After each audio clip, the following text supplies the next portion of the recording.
Yes, indeed. Yes, indeed. Yes, indeed. I'm taking you back to the past once more in our next session for Great Ace Attorney 2 Resolve in our big old Ace Attorney chronology playthrough series as well. This isn't just an individual game. I am doing the entirety of the chronology in Ace Attorney. We've been starting the games from this series and we're playing them through in-game timeline order, so we can get the full tale of ancient history, Ace Attorney, and all the way into present day. And we can play through all of those in order, and I'm having a great time with it so far. And yeah, you're all in here for the next edition. Hello in Twitch land, everyone. Hello in YouTube land as well. Thanks for joining in this video. If this is your first time checking it out, then thank you for checking it out. If you like what you see, if you end up liking what you see, make sure you leave some likes and comments down below. Maybe even consider throwing a subscribe my way. Maybe even hitting the bell as well, so you can get push notifications of future uploads in this series and all of us that come through soon on the VOD channel. If you want to keep up with this series later, or watch back on some of the stuff that I've done previously, this is your chance to do that. And yeah, thank you for doing so if you decide to do so. But we are gonna continue, hit the continue button, start playing, and continue our case of the memoirs of the Clouded Kokoro. And yeah, this episode started off with the curtain raising on a rather tragic play and tale of events.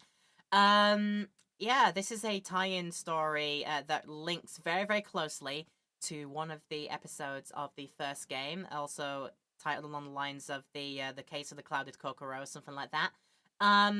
Yeah, it turns out we are revisiting events that happened directly after the closing of episode 4 in the first game, because there were other happenings afoot. We have another situation of our most unlucky person in the world, the most unluckiest Japanese person that I think I've ever met in a game like this, Soseki Natsume, is once again under a bit of the cosh for potentially getting involved in stuff that he had no intention of getting involved in, and just I don't know what to say. The man has just like the most rotten bit of luck. But what we have done is had a short little chat with various people, and also other things are afoot with our best detective friend, best boy detective. We're like, oh, what's up with him right now? I don't know.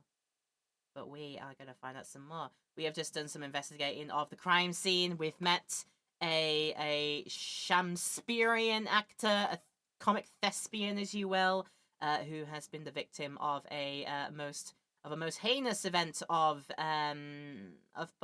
poisoning, I think it was. They might be fine, they might not be fine, we don't know. But yeah, we are into finding out what happened to him and how it went, how it all turned out.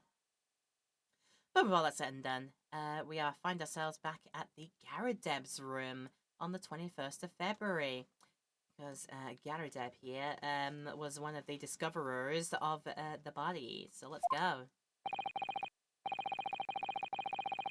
Here we are again, the eccentric landlord's eccentric top floor abode. We're here because Mr. Garadeb's the one who discovered the instant this morning. Don't forget. How can I forget this moon face? Ah, you chaps, eh? Yes. Good morning, sir. Thank you for your cooperation in court yesterday. Oh, it was quite a trial. As much for Mr. Garadeb as anyone, really. Okay, straight back here after all the business at the Bailey yesterday. Didn't expect to wake up to more bully nonsense this morning. Yeah. I wonder if you wouldn't mind telling us exactly what happened, Mr. Garadeb. Yes. I suppose you'd like to know about all that, all about that dead loss of an actor chap in the ground floor room. And those were exactly Inspector Gregson's words, weren't they? And then he goes, oh, he will rise from his chair and he will actually talk to us here. We'll full frontal on here. Again, front on Garadeb face, just again, I'm going to say it again. It reminds me of the head from Art Attack, you know, the one that goes like, "Hello, it's me, the head." The one who makes like the recaps of all the Art Attacks that Neil Buchanan did, and then tries to make his own one, but it's like, I messed it up in some way, just just one more thing, make sure you let the paint dry first. Something like that. Let's remind ourselves of your humble abode and all the things that might have happened here. Lots of books. Oh, a copy of Rand's magazine. The Adventures of Sherlock Sholmes is being read all over London. Isn't it wonderful? Naturally, one asks oneself if such a singular detective could really exist. Oh boy, he's an enigma, I'll tell you what. But having met chap, it's undeniable. He is most certainly singular and peculiar. Singularly dangerous. That's genuine public opinion for you, Mrs. Sato. Perhaps it should be reflected in the stories. Oh, make no mistake, Mr. Naruhodo. I intend to snuff out the sort of public opinion we just heard, personally. Okay, I'm starting to see where Mr. Sholmes' untainted reputation comes from now. My god, he's sending people out to silence the critics. There's such a thing as free speech, my man. You're allowed to say what you think. So long as you don't then act upon those things. There's a single apron drying out in that enormous cannon-shaped clothes horse, look. No, Mr. Naruhodo. That's a real cannon. Oh, I knew that. I was just testing you. Piece of history, that is. Seen plenty of action on the battlefield, I can tell you. Now the old girl and I just enjoyed the peace and quiet of retirement altogether. And, of course, she's come in handy if the enemy decided to launch an attack again. Gosh, is there a war going on that I don't know about? Oh my god, that feels timely, because I feel like in 20 years' time, from the events of this game, that's it. Yeah, it's gonna be kicking off again. And then, god, don't get me started on like 50 plus years into the future. Oh dear, Yunosuke, you have preempted the Great Wars. How could you do this? That's your military uniform, isn't it, Mr. Garrett? Well, ceremonial garb, yes. Been hanging on the wall ever since my retirement bash. Not in active service now, you know. Doesn't mean much to me anymore. You could have the old thing if you wanted it. Well, it might suit Lord Van Zieks, perhaps. An overly ostentatious outfit like this could be just what he needs. Yeah, very tactful, Mr. Sato. Very tactful indeed. You think his outfit is not gaudy enough as it is? Like, please now. And then, yep, the unspent shells. Ah, yes. Those enormous mortar shells. It's quite something seeing them up close, isn't it? Didn't you say something about firing them into the barracks, Mr. Garrett? Ah, you remember, do you? Just a little mishap that occurred during training one day. Oh, what are you doing fighting on your own man? The captain bellowed at me. Wow, not surprised. A little mishap doesn't really do it justice, does it? Oh, well, one has these little incidents when one's a hot-headed young private. Well, perhaps I should just put some evidence that resulted from one of my little mishaps on display. Oh, does the great lawyer, like the great detective, want to exhibit some trophies of his finest moments? I want a mantelpiece and I want to put things on it, yes indeed. You'll have a medal, sir. It's good to see Mr. Garrett's Medal of Honor still proudly displayed on the wall. The inscription reads, "For distinguished participation," if you remember. Oh, it's like the I took part medal. You didn't get anything special at the end of the day. You didn't win any races. You just like, yeah, I took part, and that taking part in war is all that matters at the end of the day. Yeah, I remember. Because I remember thinking that even I might stand a chance of picking up honors like that. I took part in the race. I tried. I wouldn't know where to look at me now, perhaps, but I had my devil-may-care days, you know. Devil-may-care? What did you get up to?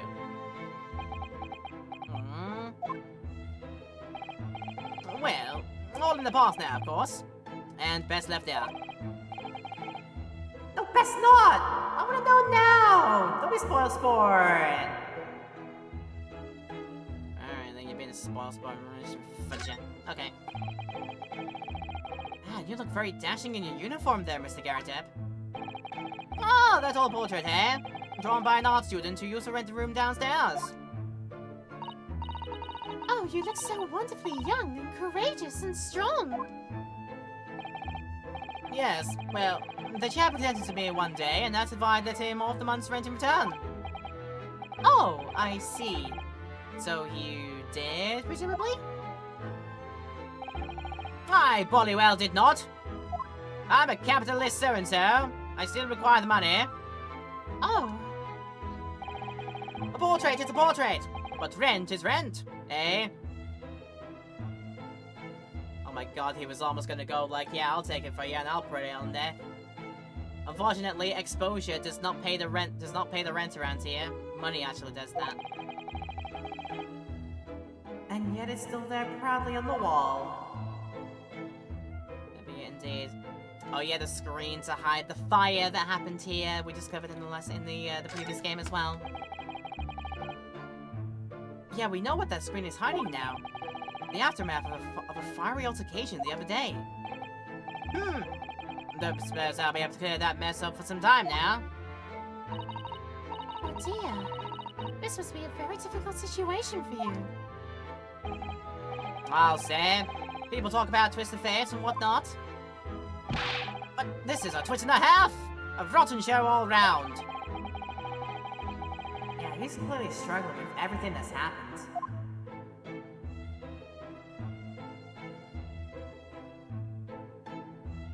Clearly struggling, clearly not having a grand old time there. I like have a bit of a tartan top up here, that's cool. We got the windows, the smashed up thing, and then the tableware set with, again, smash holders for the tea set. Let's look at the window. There's a good view over the wintry East End from up here. It's an oppressively grey scene. There's really nothing comparable in Japan. And down below, Briar Road, partially blanketed in snow. And the pavements where poor Miss Green was struck in the back by that knife. Well, thinking about it, this is the only room in this building that actually has a window to the outside world. Sometimes, Great Britain really does seem like a strange land, doesn't it? Boy, howdy, you do not know the half of it. I suppose all foreign cultures seem strange at first. Imagine how an Englishman would feel on arriving in Japan and seeing people with the chonmagi top knots. Well, yeah, that's a good point. They'd be like, bloody hell, why have you decided to only shave part of your head off? And what is that ridiculous little ponytail you have up there? That's an impressive collection of cakes on that fancy silver cake stand there. I feel sure that it was full of cakes when we first investigated in here as well. Yes, quite right. And haven't touched it since. Haven't done much at all, really, since it all happened. Time's rather so still for me, you know. Oh. Time is so still. Now that's an interesting phrase. I might be able to use that excuse when I'm next supposed to be tidying the office. You could just tidy up, Mr. Naruhodo. Oh, Susanna, why are you psychic? Could you not second-hand guilt trip me like that? These shells look like they've been completely torn apart by a wild beast.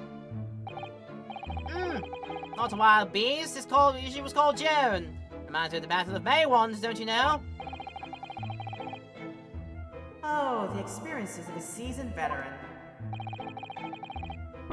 The enemy had us surrounded on all sides. We really thought we were done for, the whole border company. We were taking a real pounding from their cannons, so all we could do was run for our lives. A real pounding, I say. Giggity giggity gingangu. Oh, I thought that story was going a different direction, actually.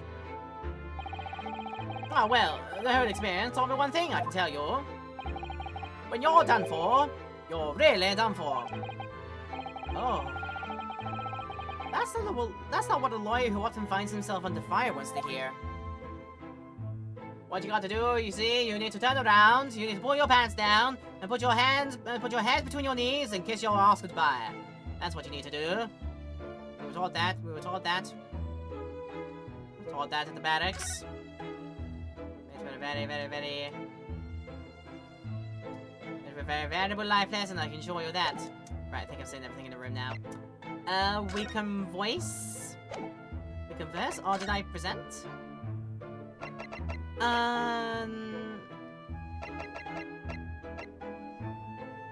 Hey, you know, a good point. Yeah, let's examine all the stuff that was in the court record. That's what it's called.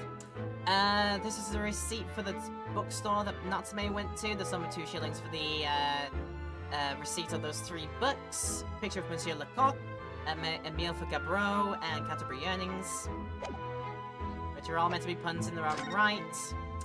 We've got the map from the previous from that case as well, and also suddenly a bar of soap that has yeah, it's got a mold print in the middle. Let's have a look at that. Oh, What is it, Mr. Naruhodo? this bar of soap. When we first found it, I could have sworn there was some sort of round disc in this depression just here, a reddish one. Yes, you're right. I remember it too. But now the depression is completely empty.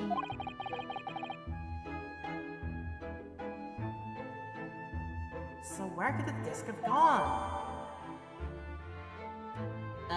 So now, updated to say the little reddish medallion for the center has mysteriously vanished. God, we've been duped by the magic coin. How can this have happened? Right, anything of note about both the teacups? Let's do both the teacups in order, shall we? This must be the cup that Mr. Shamspear was drinking from then. It's stained on the inside. Yes, tea does that, I'm afraid. Even green tea. Oh, really? I've never noticed before. You've never noticed? Well, I never leave it in the cup long enough to leave a mark. I like to gulp it down. Drink tea while it's hot. That's the Japanese way, isn't it? Oh dear. So many people seem to have the wrong idea about our culture. And most of them are Japanese. Yeah, you're allowed cold drink tea every now and then as well. Cold green tea. You're allowed iced tea, hot tea, whatever tea you like. It's fine. And this is a teacup from which Mr. Natsume was drinking. Yeah, unlike the other one, the inside of the cup is completely clean. I suppose he must have drunk the contents before the tea had a chance to leave a mark. I always gulp it down too. Sorry, Mr. Naruhodo? Well, if you just sip it out little by little, it goes cold. Clearly, I should like to instruct you in the proper way to take tea. You think you should, do you? Right. Teacups used by Shamspear and Natsume. There is no tea ring mark stain on the inside of Mr. Natsume's cup, which is the green one. So, green one is Natsume's, and the purple one was for Shamspear. You can see the staining of the tea leaves, leaving a nice little ring there. So what, you let your tea sit for a while, did you, Shamspear? Something like that?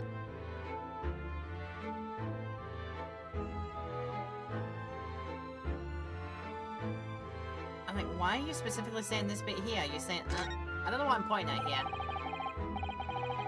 Whoever opened this envelope didn't bother with a letter opener or a scissors, did they? Yes. Whoever opened it was clearly someone with an unrefined temperament. And judging from the angle of the rib here, the person in question must have been right-handed. Mr. Zato! I think perhaps someone's been reading too much of The Adventures of Sherlock Holmes.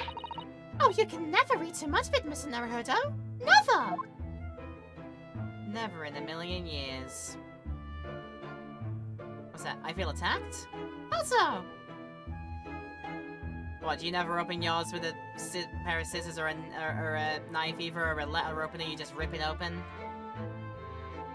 I'd say there's no shame in doing that, like, I'd say don't worry about it. Yeah, okay, not to say. Not to say about any evidence that you got here, I don't think I can present in much anyway, so let's just talk about What thou saw? You must tell me all. What did you say? You tear your lips open. Honestly, yeah, I'll end up doing that sometimes. In fact, most times actually, I just like take the corner off of the peel and then just stick my finger in and just go like shoo, just like that.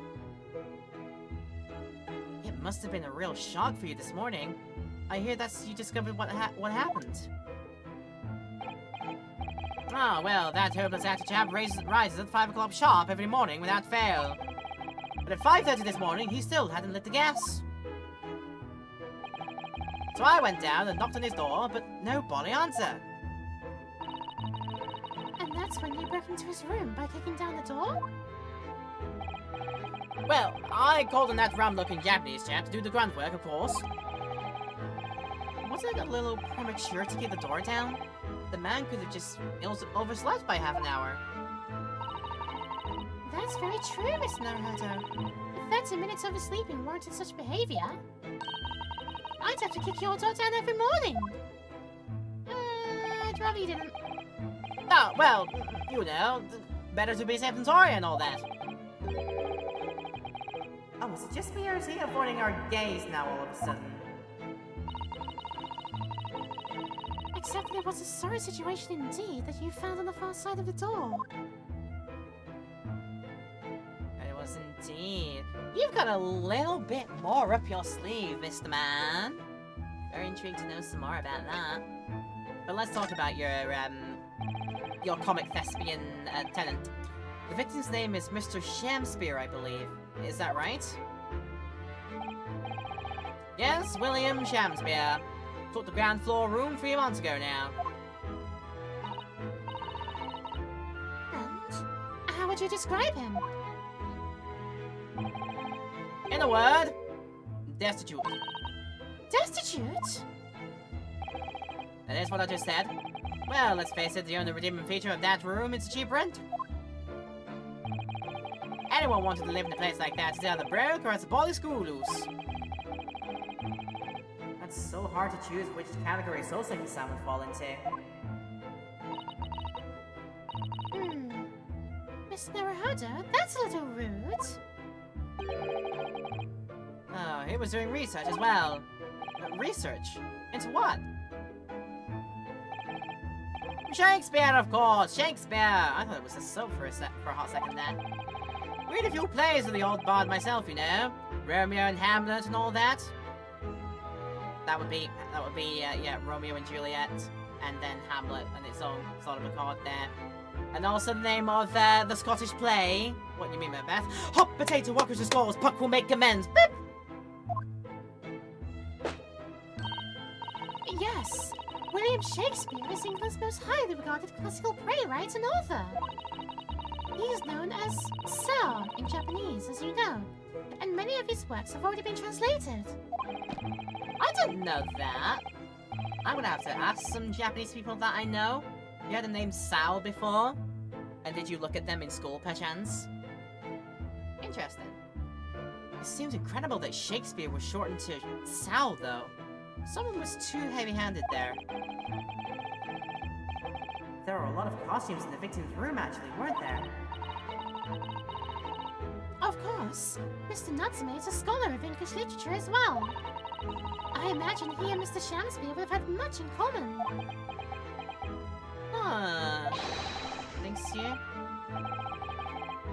Shakespeare interpretation disagreement leads to shocking murder. Yeah, let's hope it's not that. Mr. Naruhodo, really? How rude!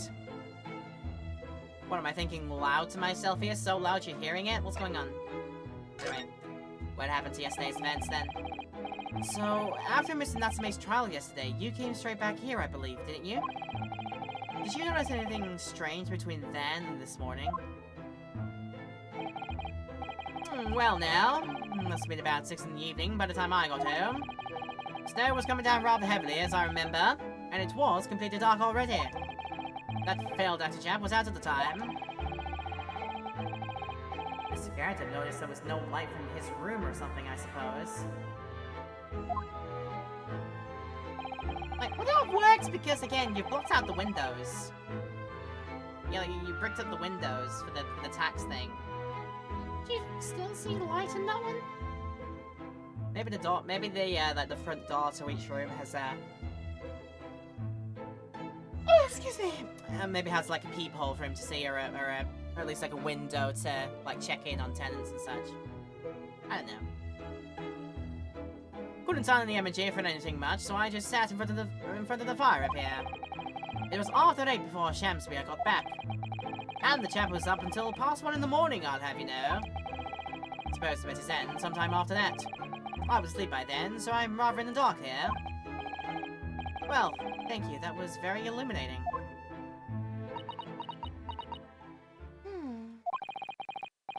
Oh, is everything alright, Mrs. Sato? Well, I was just thinking it's a little strange, that's all. Mr. Garrett, you were up here in your room all evening, if I've understood correctly? Not a big fan of stairs. Not with this blasted leg. My leg! Then, how is it that you seem to know? The precise movements of your tenant from the ground floor, I mean. Ah! Ah! Oh, that's a very good point. I can imagine that you'd hear noises from the ground floor all the way up here. Does this old man like to spy on his tenants? Is that it? Are you a peeping Tom? I say, I know what you're thinking, it's the bully outrage! I am ex-military, don't you know? I don't go around spying on my tenants. Why would I? Yeah. So then how did you know, Mr. Garrett?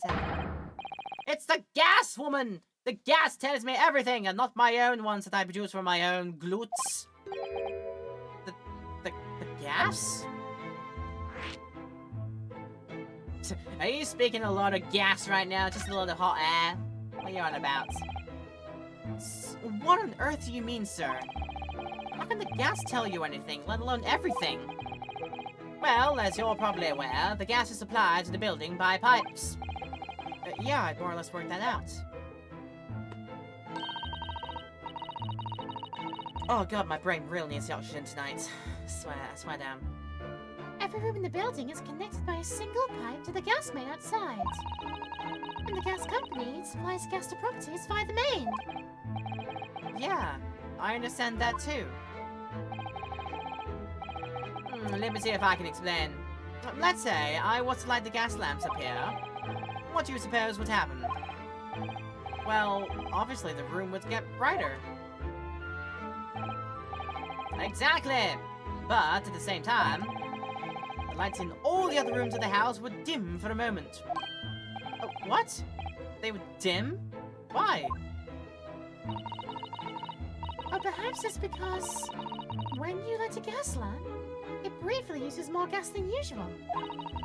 And that reduces the amount of gas in the pipe for the other lamps that are connected to it. That might explain why the other lamps dim momentarily, mightn't it? Oh yeah, of course! Because everything's connected to a single supply pipe. Is that supposed to happen, though? It sounds rather undesirable. Jolly good point. Fact is, the gas company's pipes in these parts are pretty hopeless, long worn out, and barely got any gas in them to start with. Opposite's also true, of course. Extinguish the lamps up here and they grow brighter in the rest of the house. Oh, right, I see. So by watching the flickering of the lamps in one room, you can determine what's happening elsewhere. Ah, you've got it. Oh, of course. Because when people come back home in the evening, and before they go to sleep at night, what they're guaranteed to do is either light or put out their lamps and fires. Clever! Why do you have all the brains, Susato, and can I have some of them? In point of fact, the room on the ground floor and the one above it use slightly different amounts of gas. By watching the light in here closely, I can work out almost exactly what's going on in the whole house. Oh gosh! Oh, that's fascinating, Mr. Garrett. Absolutely fascinating. Oh, well, nothing to it really. I can't really see that it's gonna help us with the case either. Yeah, what I'd like to know is why Mr. Garrett was so interested in what his tenants are up to in the first place. I feel like there's more to it than idle curiosity.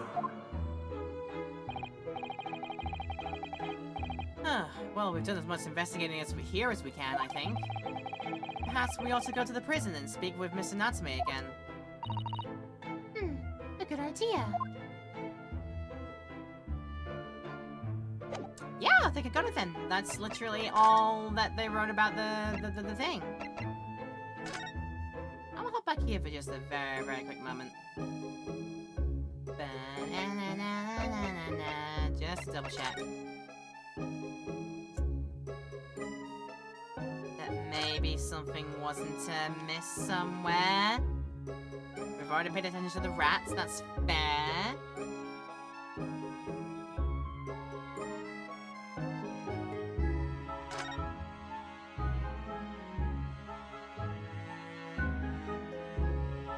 Yeah.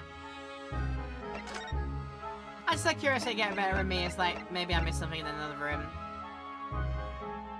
I don't believe we visited this place for some time. Not the jail. Not the jail. Don't like being in the jail. Here we are, 21st February. Local jail, cell 9. Look, it's Naruhodo. Mr. Natsume, have the police finished requesting you now? Oh, come student, Mr. Naruhodo, Esquire! Oh, yes? What is he? Tell me!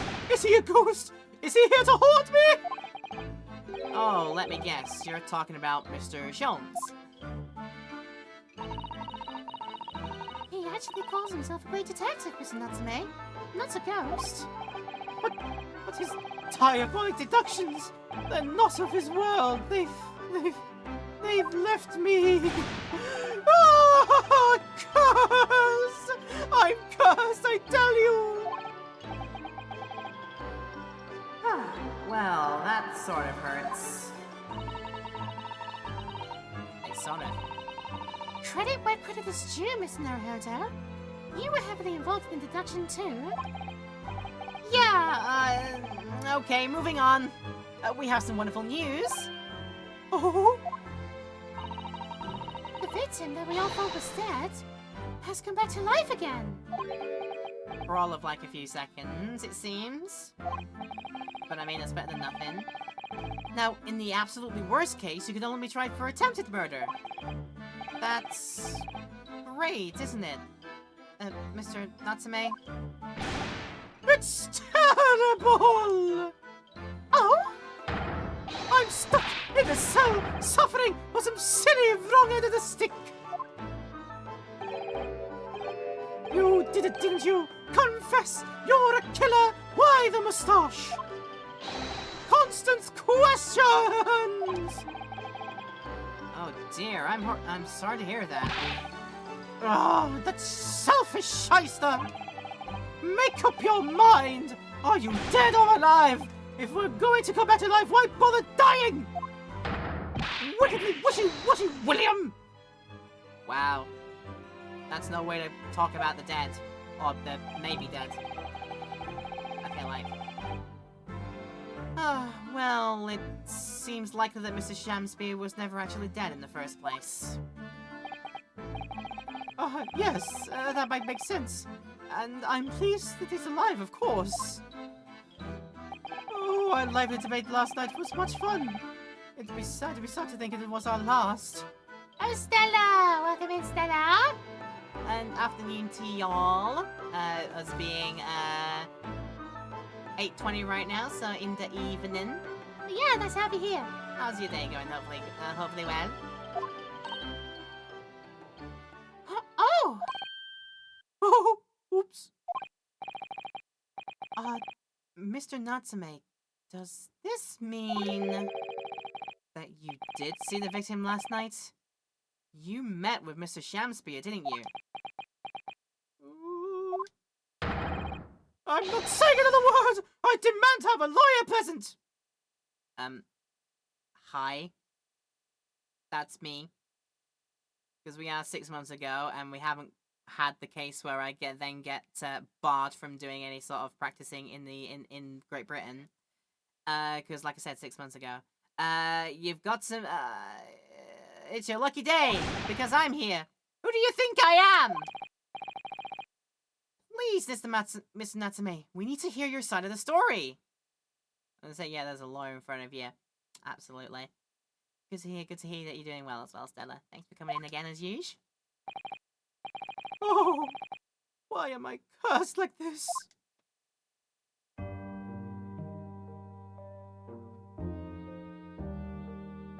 I don't mean to be cursing you or anything like that. I wonder if I can actually do a tactic that I haven't really done much in this game, is that actually like present evidence untowards before giving them a talking to. Could you tell me something about the mugs? Mr. Natsume, it's nothing much, but... Oh, it's been too long since I've been offered a present for that delightful humble etiquette of our homeland. What? You're too kind. I accept it gladly. Oh, sorry, but I wasn't trying to give it to you, actually. Oh. Maybe not. Maybe after we get some words out of him, then he'll be like, maybe react to some evidences we need, if we need it. We'll see. Can you tell us exactly what happened last night then, Mr. Natsume? There's nothing to tell! But, Mr. Naruhodo, Squire, I'm eternally grateful to you for helping me with that accursed case yesterday. The case that saw poor Miss Green hospitalized after she ended up with a knife in her back. Oh, it's hard to believe that was only yesterday.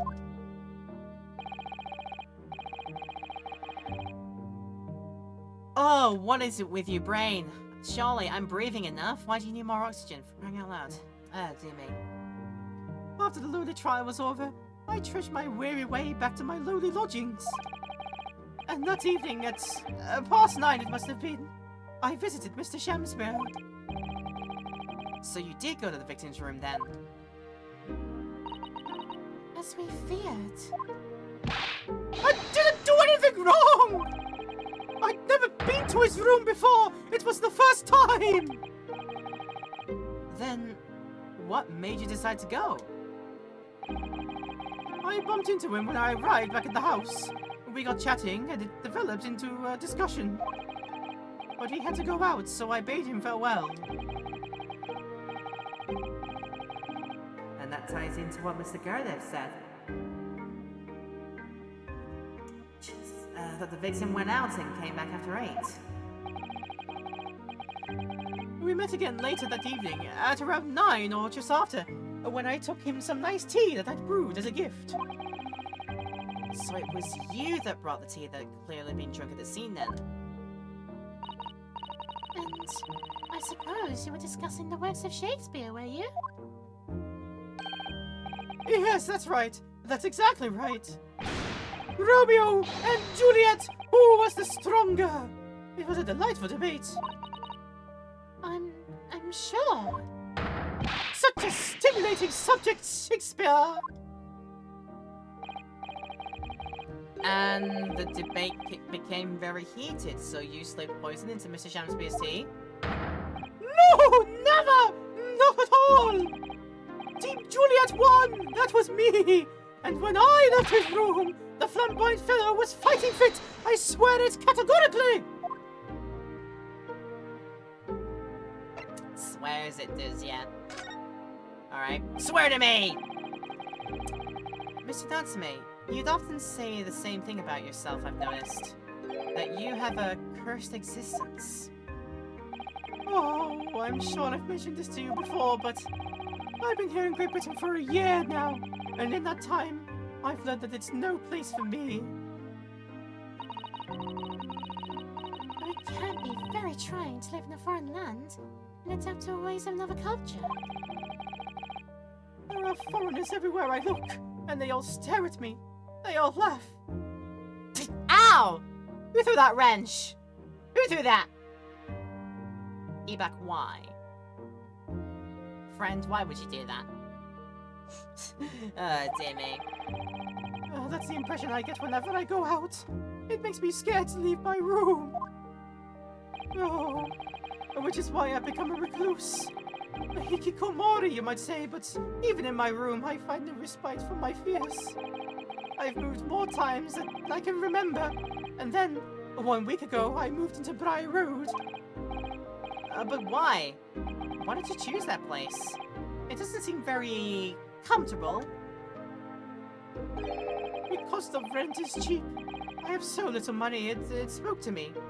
Love you too, mate. Ebak, thanks for the like as well. Feel free to do so. The rent? I can't pay the rent! You must pay the rent! I can't pay the rent! You must pay the rent! I'll pay the rent! Oh my hero! I remember doing a show all the way back when as a part of an Amadram company. It was literally just called The Musical of Musicals, The Musical. Literally, that's what it was called. And the whole entire premise of, like, it was like 5 different mini shows in one, and they all followed the same premise of, like, 4 characters. Damsel in a living situation, the landlord who demands the rent, the hapless boyfriend or love interest who tries to help out, and then there's some sort of like aunt or parental figure who is the one who gives the advice. 5 different shows of that in one single musical, all done in a different playwright style. So there was a bit by Oscar Hammerstein,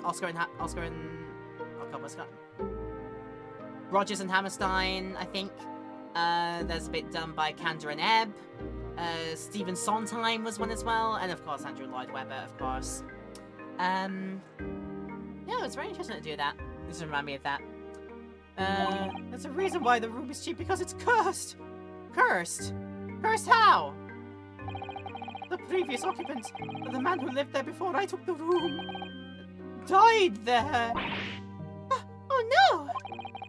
He was only a young man, but one morning he was found dead, and no one could explain why. Surely no one would want to live in a room with a history like that. I didn't, but when the letting agent recommended the place, I wavered. But I want books, and books cost money! A horrible history is a small price to pay! Oh, when I realized it could mean I could buy more books, I signed the lease like lightning.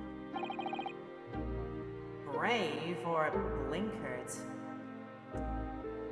Well, we can mull on that while we have a quick break, because I've just seen the timer is approaching very, very quickly for us to run a break before we get forced into it. So this is why we're going to do it here. Don't worry if you're watching in YouTube land. We're going to cut out all the break times, so you'll be right back to us afterwards. But people in Twitch stream currently enjoying this, hopefully. We're going to take a quick break here. I'll see you back in a few minutes.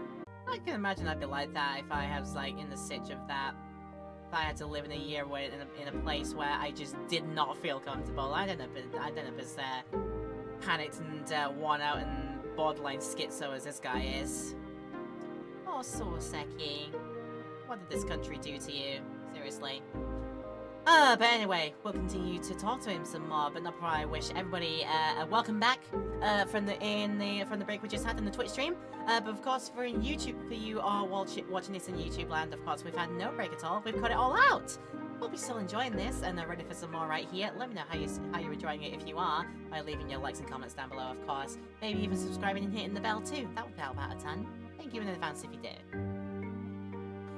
Alright, so what is this man? Is he brave to be like this, or is he just crazy? Oh, but after I moved in, I soon came to realize what I'd done. I realized how horrible that room's history really was. Horrible histories, you say? Divorced, beheaded, and died. Divorced, beheaded, survived. I'm Henry VIII, I had 6 lovely wives. Some might say I ruined their lives. That's the one song I remember from that show. And that's all I do. Oh gosh. Was it really so awful? The horrible histories are back! Every time you say it, I'm only gonna think of that. I had like so many of those books as well growing up for the I had the horrible histories books about the Roman periods, Roman Empire stuff. Had some about the Tudors. I think I had about the World War IIs as well. Or was it both? Was it both the World Wars, or was it just second one? No, it might have been a compendium of both of the ones as well. And then technically I also had one that was like more sports related, and it was a book about the World Cup, the football World Cup, the FIFA one. Yeah, I had a couple of those books to read all the time. I used to do that. So how did the room's horrible histories affect you, Mr. Natsume? What happened? At first, it was just a feeling. The feeling of beady eyes boring into my back, watching me. Do you think that might just have been your mind playing tricks on you? No! My mind doesn't know any tricks. It was someone else. It's been one long nightmare ever since I was given the keys to the place. A nightmare? So you've been having bad dreams, you mean? All the souls who died in that room lean over me in my sleep and try to strangle me! Gosh, that really is horrible. So horribly, kind of unbelievable. And now I come to think of it, it happened again last night too. Oh, the very same night that Mr. Shamspeare was writhing in agony from the poison in his body. I was on the verge of being suffocated silently by those miserable spirits in my room. You simply must move out of that room as soon as possible. Yes, you're right. I know it.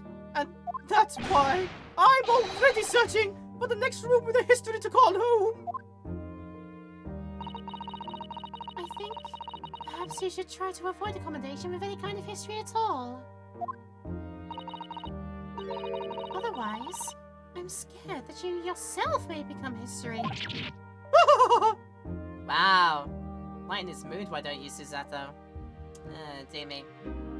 I mean, this is all grounded though, cause kind of a dark Quotation marks, fun fact. If you try and do a search for properties in Japan, and if you find one that seems like it's way cheaper than what you'd expect, it's usually because the room has a history. Not a particularly bright history at that either. Usually it's the result of there being a previous tenant who passes away in the room through natural causes or other, or the room was used for unscrupulous deeds and illegal dealings. For example, it might have been used as like a little crime family base or something, or they were doing like drug operations, something like that, and they got busted, and then the room was thus cleared out as a result. So yeah, if you find that a house or a property on the Japanese market is way cheaper than you expect it to be, and particularly if it's an old building as well, and if it's really, really kind of cheap compared to other stuff that's available, it's usually because they'll mark it down in price just because native Japanese, like, people looking for properties and estates don't tend to go for the places that have, like, the history tied to it. So, I mean, that's something to consider if you are not that superstitious and you want to find some property in Japan. You might be able to find something that's like markedly cheaper if you're okay with the fact that maybe the history of the building is one of a particularly dark nature. Like I said, either because there was a tenant inside that passed away, a previous tenant, or the building was used for like crime dealings and illegal activities and such like that. So yeah, that's something a bit of an anecdote that came to my mind when talking about all this. Whoa, Susanna-san knows how to make the man listen. Like, snap to attention, goodness me. Of course. Mr. Lord of the Manor is worried about the curse on my room as well. Oh, you mean Mr. Garrett? Yes, he knows that if people keep dying there, he'll never be able to rent it out again. Oh, well, that's true. I, for one, wouldn't go near the place. There it is.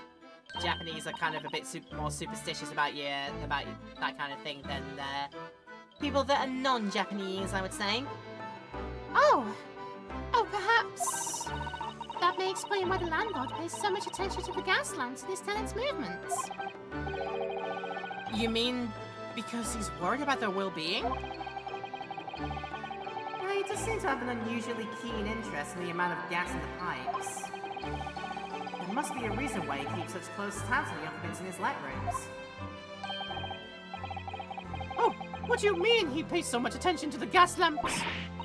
Oh dear, no, it's nothing to do with you, Miss Natsume. Please, forget I said anything. Oh, now you're talking about me behind my back as well. What's important is that Mr. Shamspeare isn't in fact dead at all. Once he's come around and is able to tell us what happened, we'll be able to get you released. Yes, please. Oh, I do hope you're right.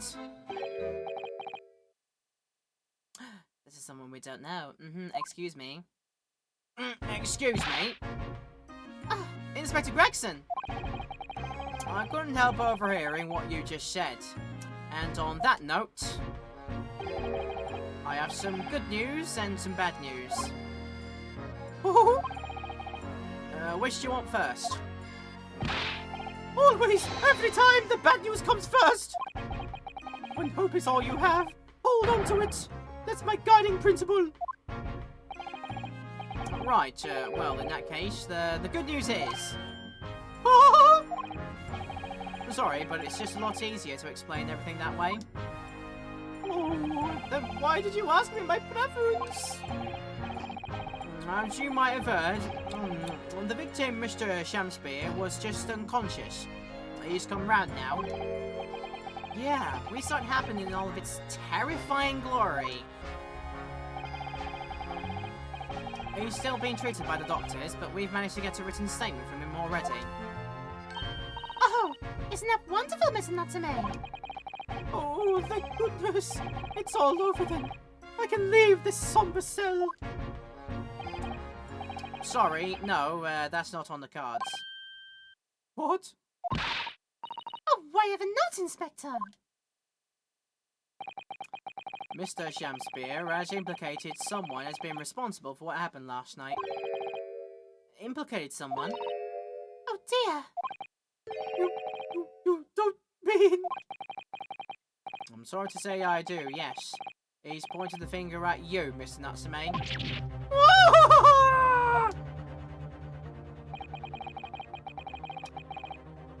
By sweet poison did he seeketh to end my life. That wicked caitiff, Soseki Natsume. No! So I'm afraid you'll be appearing in court as planned. You'll be wanting to make the necessary preparations. No!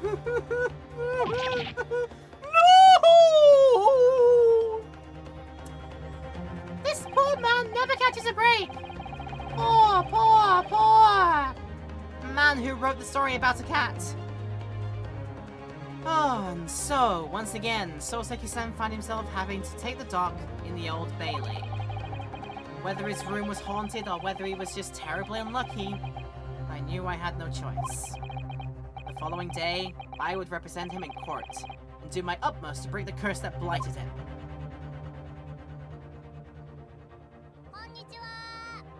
Ah! Good day! Gonna show to you! Hello? Nice to have you here. Yes, we will save our progress, thank you. And this is going as a very, very good playthrough so far. I'm enjoying this. Now, well to you, and well. And we continue. We make it to a trial portion, and I'm very excited. 22nd of February at 9:23 a.m. The Old Bailey Defendant's Antechamber. Now, let's go. The Old Bailey. This place always makes me feel strange. I seem to get chills down my spine and break out in a nervous sweat all at the same time. Well, I didn't think I'd be back here so soon. Just got done with some... Does it count as spring cleaning at the end of May? Yeah, I'd say close enough. It's cleaning at the end of the day, so obviously that's always a good thing to do. So, Yeah, fair enough. if you want to go by the technicalities of it all, the seasons, at least in this part of the country, in this part of the world, are considered to be, like December, January, February would be winter, then March, April, May would consist of spring, and then when we get to June, then it starts to become summer. I'd say you can get away with it being spring cleaning at the end of the day, yeah. Well, I didn't think I'd be back here so soon. That's my line! Oh, good morning! Oh, good morning, Mr. Natsume. It was only 2 days ago that I was declared not guilty here. Yeah, we somehow managed to prove he didn't stab Miss Green in the back.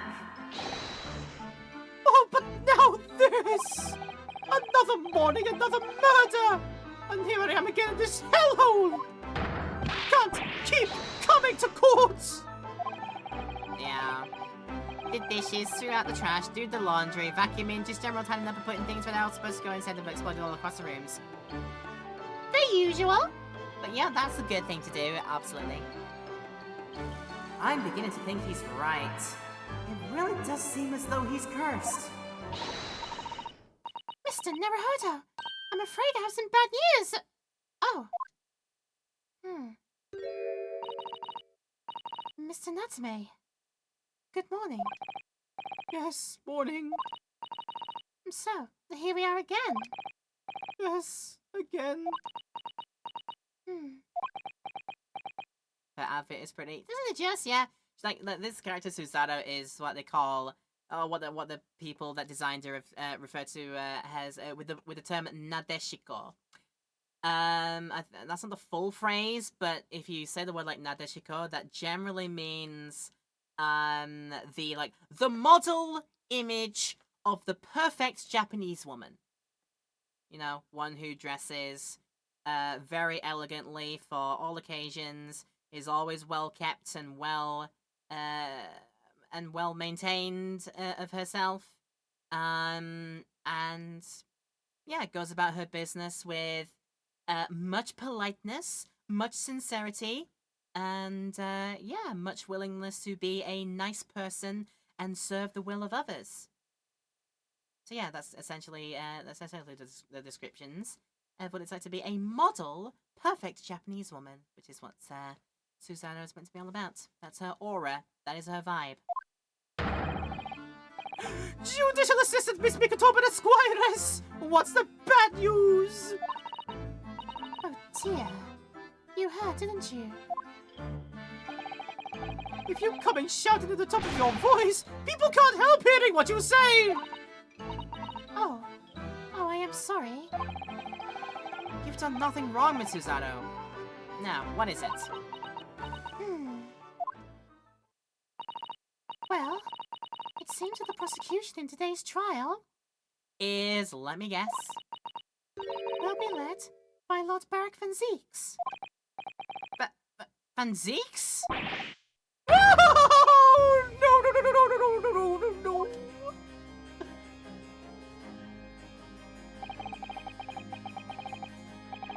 Ah, the so-called Reaper of the Bailey, the most legendary prosecutor in the land, and would otherwise be a vampire if not for the fact that he's like, I'm not trying to do that, I'm not trying to fit that vibe, even though you totally fit the vibe.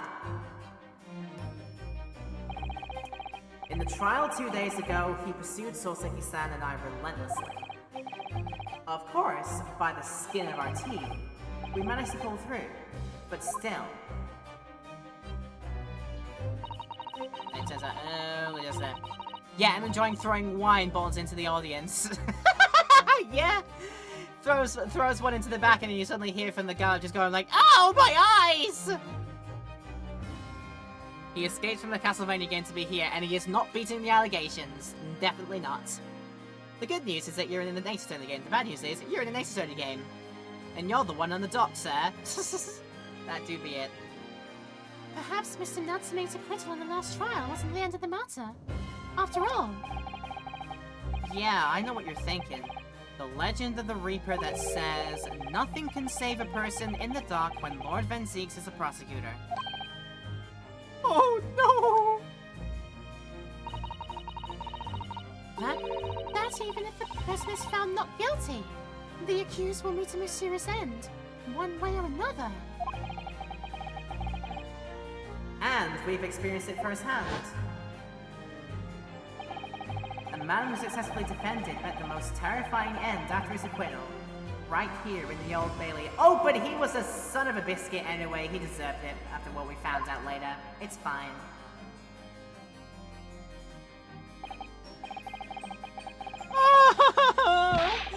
Do I have to put up with those ice-cold eyes boring into my soul again?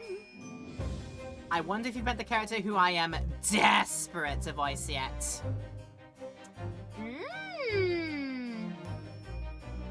Yeah, it is second game, so...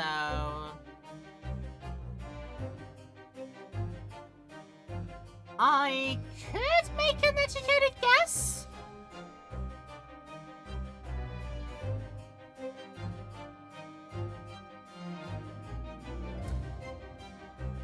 I'm gonna say maybe potentially I have based on what I've seen so far, but then again we could also be wrong on that fact.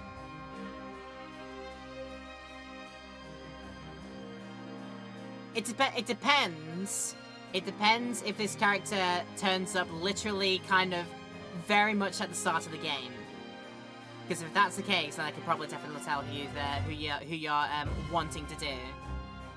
Very likely. But we'll see. Cursed by evil spirits and now by the Reaper! Bound of petrifying petals, potentially! Well, if it's potentially, at least you appear to have hope, Mr. Natsume. I don't know much then, but my best guess is I'll probably be called to the witness stand. We'll see. Locum student Mr. Naruhodo Esquire! Yes? I'm innocent, you have to believe me! You, more than anyone now. Someone get him on an anxiety medication prescription. I'm not sure enough would be... what level would be enough for this man's schizophrenia? Just clearly, this anxiety-driven schizophrenia is going through right now. What amount would be the correct dosage? Probably way too much for the standard person. Something like that. Don't worry. I'll be your steadfast ally every step of the way in this battle. I promise. And this promises to be a hard battle, I fear. But I'm not gonna let him know that. He's already anxious enough as is. Well, the trial is scheduled to begin shortly. We should move into the courtroom. Alright, let's go. Oh yes, I forgot to say. I'm afraid you won't be able to make it. Mr. Sholmes, I mean. Oh no, whatever will I do about it? You know, that's probably for the best. Oh! Yeah, if he were here, I might be tempted to rely on his help. And that could be seen as a weakness. If Lord Van Zieks were to notice, he'd prey on it mercilessly. Like a vampire sucking blood. At least that's my gut feeling. Mr. Naruhodo! You're right. Yes, you're so right. Oh, well said, Locum student Mr. Naruhodo Esquire. Well said. I swear on this sword on my side and on the spirit of Kazuma that it harbors. I'll show him what a Japanese lawyer can do. I'll set you free with honor. Oh yes! Pump the fist like, Ganbarimashou! Mr. Naruto. 22nd of February, starting at 9:40 a.m. and Odd start time, okay. in the Old Bailey courtroom. Oh god, they didn't get rid of the fire hazard at the back. When will you learn? In the name of Her Majesty the Queen, I hereby declare this court to be in session. I now call upon the counsels for the prosecution and defense to declare their willingness to proceed. The prosecution is ready. Did my fans miss me? Did my fans in the chat miss Baroque Van Zeeks? The defense is ready, my lord. Readiness for the trial, my learned Nipponese friend, is not what the defense needs. What you need is readiness for your inevitable defeat.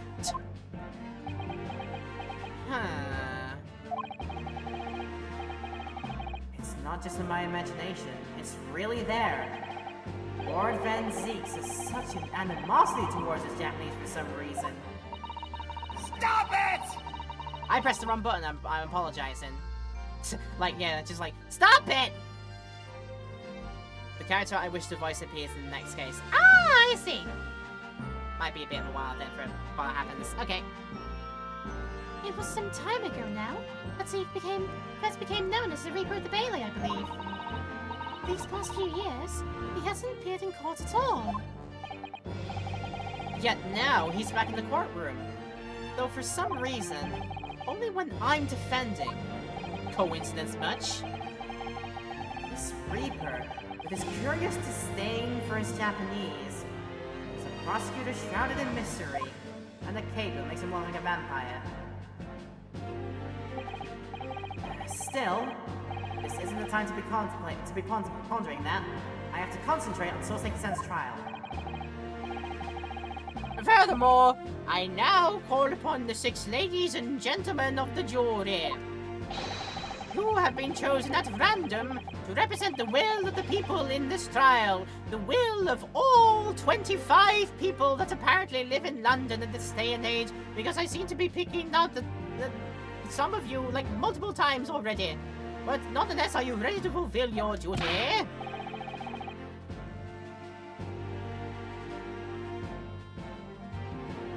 Yeah, I'm gonna see plenty of people, yeah, this was the foreman of the first trial that I ever did in the Bailey in episode 3 of the last game. So is it gonna be the same people? Oh goodness, if that's right. Absolutely! I had a feeling this Larrikin wasn't innocent before. I must say that it feels especially ruthless on days when my hat refuses to sit right. Oh, well, I rather like how you're wearing your hat. I think the ruthless look is very fetching, actually. I need to be somewhere at 10 o'clock. I have a very important meeting. Let's make this quick. I couldn't agree more. I need to take home 5 bob tonight or the missus will go through the roof. Oh, may this Lord show us all the light here and lead his flock to a righteous verdict. What happened to you being deaf all of a sudden? You're like, what? Speak up, I can't hear you. I was correct about the characters as witness vibe. They appear as a witness. Oh, well, that's good. Say nothing because we'll get there. We'll get there at some point then. The British jury system is so very different to our own, isn't it? It's quite extraordinary to think that the power of judgment is in the hands of 6 members of the public. And that the judge can only pass sentence when all jurors are in agreement about the defendant's guilt. 6 citizens of London, chosen at random out of the 25 that live here. Or at least, that's the idea. The prosecution would draw attention to the fact that the accused was on trial here but 2 days ago. Accordingly, where possible, the same jurors have been asked to return for duty today. Is that really? I feel like you know me and my preferences and characters the voice a little enough at this point to see them appear and go, oh, it's that one. Well, we'll see when we get there. Very well. Let us commence the trial. Lord Van Zieks, your opening statement, please. Ladies and gentlemen of the jury, it is not the intent of the prosecution to cast doubt over your past decision.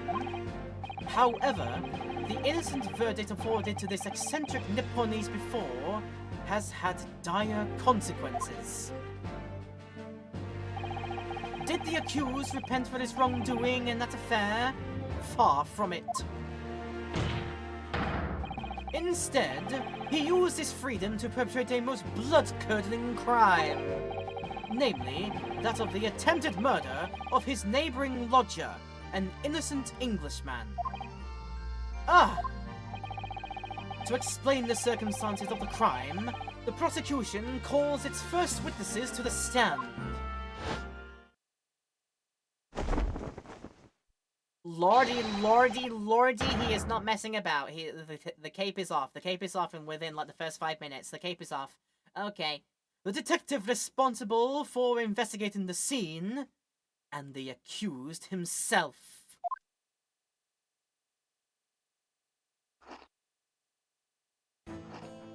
Well, this is that kind of for the books. Witnesses, your names and occupations, please. Yes, sir.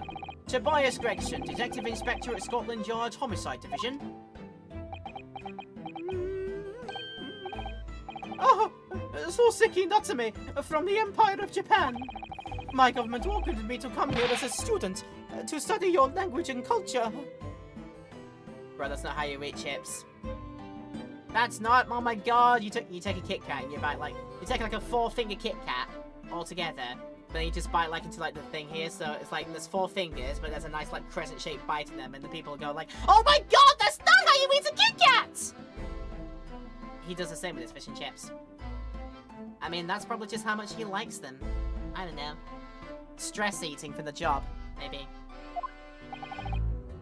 Laundry's involved, which is going to take me 7 to 12 business days to be qualifying as a worker. Oh, drifting, you are felt. You are absolutely felt. But yeah, go ahead with that. That is the illegal way to eat a Kit Kat. do it like that, and that is how the very fabric of the universe will start folding in on itself. Yes. Mr. Natsume. Yes, my lord, sir. I'm quite sure I'm not mistaken that you swore an oath never to set foot in my courtroom again. I remembered it as it was yesterday. The day before, in fact, my lord, but close enough. Oh, believe me, this is the last place I want to be. Inspector, let's hear from you first. Explain the case for the court. Right you are, sir. Right, alright you are, sir. Alright, what's all this then? The incident occurred at the Garrido household where the defendant has lodgings. In the ground floor room of the victim, Mr. William Shamspeare. The defendant had already admitted to visiting the victim on the night in question. I remember it like it was yesterday, because it was! It was the yesterday of yesterday. Think of it like that. Mr. Shamspeare collapsed in his room as a result of poisoning by strychnine? I'm gonna say that's strychnine, I think. I'll check it later. Unfortunate, very unfortunate death pose. Slump over a chair like that, right? Yeah. Yeah, it's not, it ain't the Family Guy death pose, but it's a good attempt, yeah, absolutely. It was found the following morning when the landlord suspected something was wrong, broke down the door.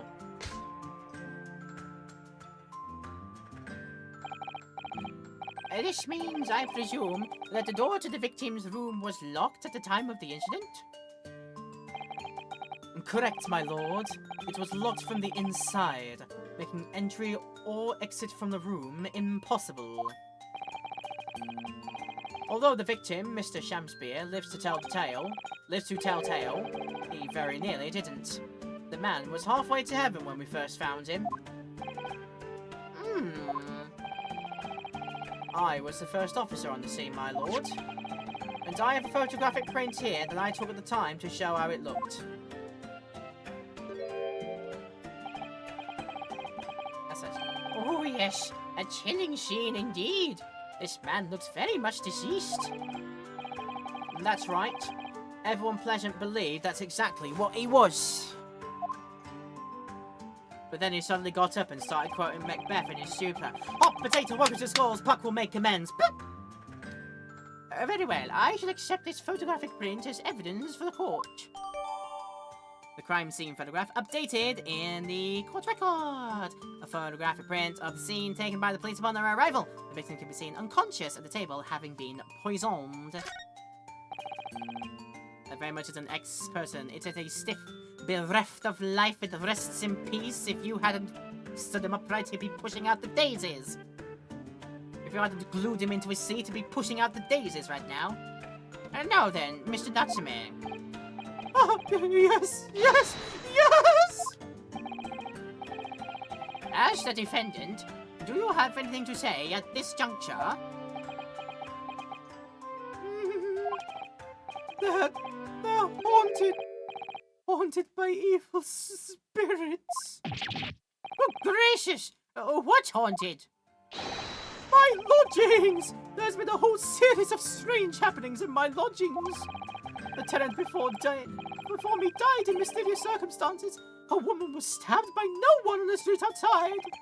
My neighbor was poisoned, and me! What about poor little old me? I've nearly been killed countless times! Killed, Mr. Natsume? How, pray tell? Even on that fateful night, it happened! When I returned from Mr. Shamspeare's room. I lit my gas stove and climbed into bed, but before long, the stove went out, and somebody tried to kill me! You must always extinguish all fires before retiring for the night, Mr. Natsume. But it's so cold! My running nose would freeze! The point is, I didn't poison my neighbor. Oh, why am I being accused of this? Why is my existence so cursed? Somebody's gonna have it, yeah. I lit my stove and went to bed. Weird cooking strategy, but yeah, we'll roll with it. It might have been a stove, just like yeah, just a gas, like a gas fire on. Thank you, witnesses. I believe I have a reasonably clear picture of events. If I could raise one more point, my lord. One more conclusive point. Conclusive? Go on. Fortunately, the victim, Mr. Shamspeare, has regained consciousness after his ordeal. And he has named the true culprit. Ah! The poison consumed by the victim was administered in a cup of tea that he drank on the night in question. Tea, my lord, that was brought to the victim's room by the accused. The accused? Oh, good grief! Not like this. Order! Order! Yeah, that's the crux of this whole case. If Soseki-san is innocent, then why? Why is the victim accused him? For lols? He's going for an arsonist speedrun with that. Well, Mr. Natsume, what have you to say to this accusation? That evening, I did take some freshly brewed tea with me when I visited Mr. Shamspeare's room as a gift.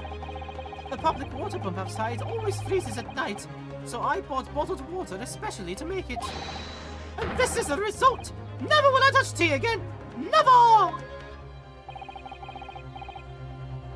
The public pump was frozen, you say? That's not information we've heard before. It could be useful later. It is a surprise tool that will help us later. That will do, thank you. Now, according to our laws, the defense must have the opportunity to cross-examine witnesses at least once. Therefore, I call upon these witnesses now for a formal testimony. I presume the prosecution has no objection. None whatsoever, my lord. Good. Then you will give your account of events on the night in question to the court now.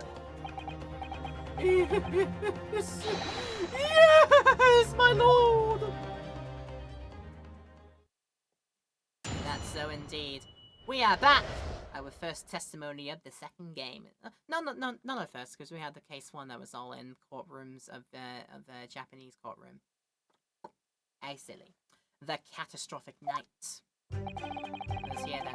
As soon as I get my race in my oxygen, keep it on.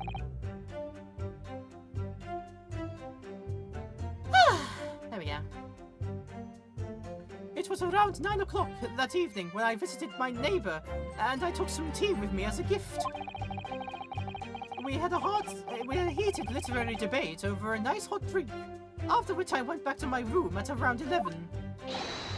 Oh, my tea was completely harmless! He couldn't have locked the door behind me otherwise, could he?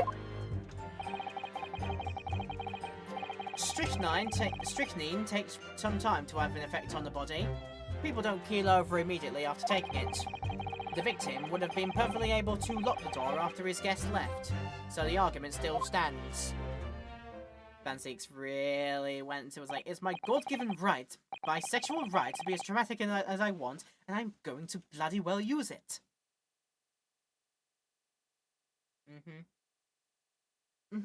Yes, I see. It all seems relatively straightforward. Excuse me, but that testimony does raise one rather crucial point, I think. Mr. Natsume claims his tea to have been harmless. Presumably, though, teacups have been examined for traces of the poison, haven't they? Oh, why didn't I think of that? I could have helped on my case so much. Susanoo, why are you smart enough to say things now? Well, as it happens, no, we haven't been able to. Did I hear you correctly, Inspector? Scotland Yard has failed to examine the suspect's substance? How could you have overlooked something so important? Isn't that the first thing you should have done? Ah, my learned Nipponese friend is falsely incensed. Straightforward, never. Never. It is always gay forward or bisexual forward, absolutely. Ah! The inspector said Scotland Yard was unable to examine the tea. Not that it was overlooked. Unable? Why? It's simple enough. There was none left. Not a drop. Someone must have been very thirsty indeed. With current scientific techniques, it's not possible to test for poison under such circumstances. We only need a drop, but that one drop does actually have to exist, funnily enough.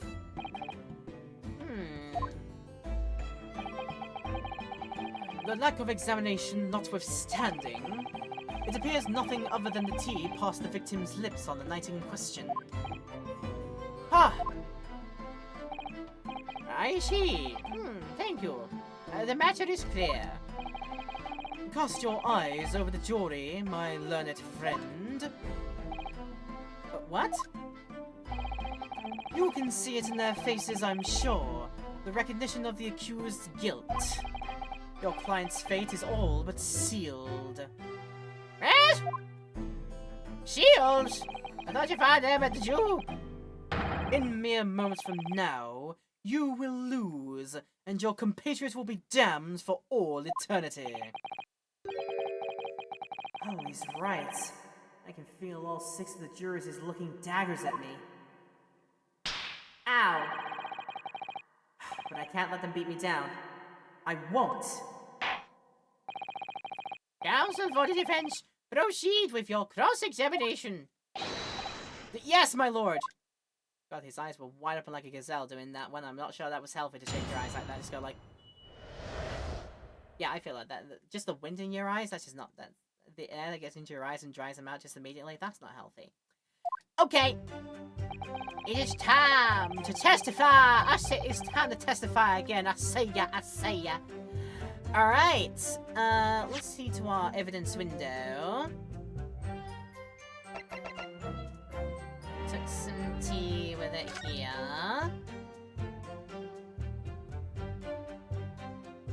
The cup that Soseki drinks out of is clean and empty. The cup of tea, the cup that Victim drinks out of has the rounded ring of tea stain, presumably where he let it steep for quite a while before giving it a taste. And could be evidence that maybe he took it much later for some reason. Of course, I don't know if he was actually drinking his cup at the same time. Of course, I don't know. And let's see. Let's check out that there's a spill on the floor. Don't know if the spill will be relevant. A half-cut bar of soap on the plate in the room. He was holding a fork at the same time for reasons. There's also a kettle on the stove. But otherwise all seems fine enough. Yeah, I can't think of anything. I reckon we gotta talk to peoples and give them, let them say some more things. Hold it! Were you and your neighbor good friends then? Ah, no! We weren't friends! Not at all! Not at all! Never! Ever! Yeah, a simple no would have sufficed. Aye. So then, why did you decide to pay him a visit? Mr. Shamspeare fancies himself as having great literary knowledge. It's there, like that.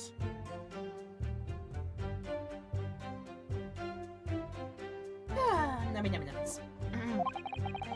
As a fellow scholar of English literature, we find much to talk about together. Come now, no Nipponese could understand the finer points of English literature.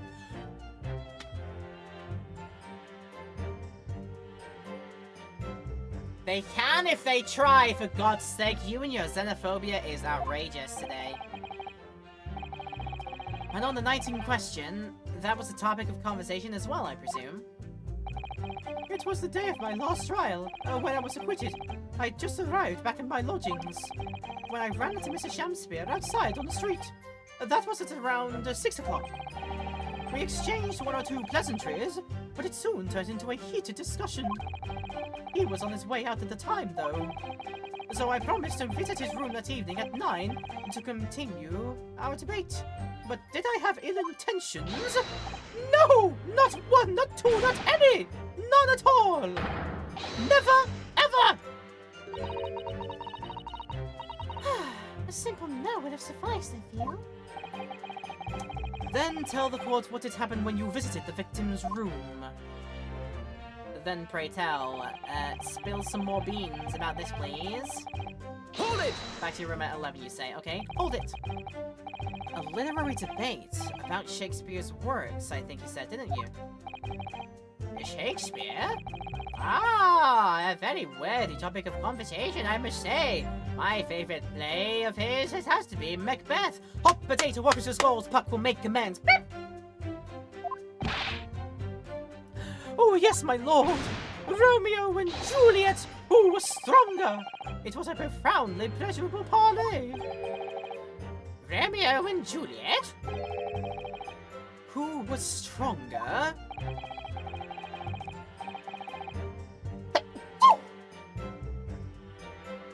Cool, it's just one. Excuse me. I know I'm gonna regret asking this, but how did the debate go? Well, we both agreed that we would reach a conclusion more quickly with a reenactment. So we battled it out in a Greco-Roman style, naturally. What? Neither, they both failed. Oh goodness me, drifting. I mean, you're right, but you shouldn't say it like that. Oh, what a way to put it. One took a numbing agent or a numbing poison to feign a death. Then the other came along and saw that person, thought they were dead, and then decided, yep, that's it for me, Blair. And then the other person decided to wake up from said poison, and then saw that their boyfriend was actually dead, and then was like, yeah, F this, I'm out. Bleh. This, yeah. As you rightly said, neither. They both failed.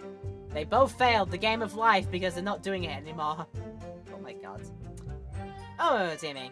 Mr. Shamsby had all sorts of costumes in his room for just such a contest.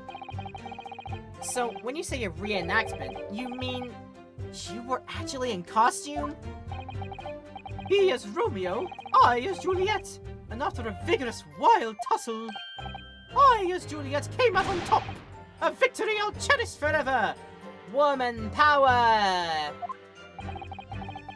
I dare not imagine the terrible scene of carnage. And the fact remains that it was you who prepared the tea and took it to the victim, correct? I boiled the water in my room and made a pot to take with me. I'd heard that he was too poor to have tea himself, you see. Yeah, it's true. There was no sign of any tea leaves in the man's room. I wanted to do something nice, to be friendly. So why is everyone looking at me with such suspicion? My tea was harmless, of course it was. And do you have any basis for that statement, witness? Dost thou? When we compile and talk more about the thought on here. Ah! It's a romantic story. No, it's a tragedy, and anyone who tells you otherwise has horrible reading comprehension. Yo, who was made to study like several of Shakespeare's poems and plays through the English literature that they did in school. Who was forced to do that? Because who was lucky enough to be born in the same country as fricking William Shakespeare?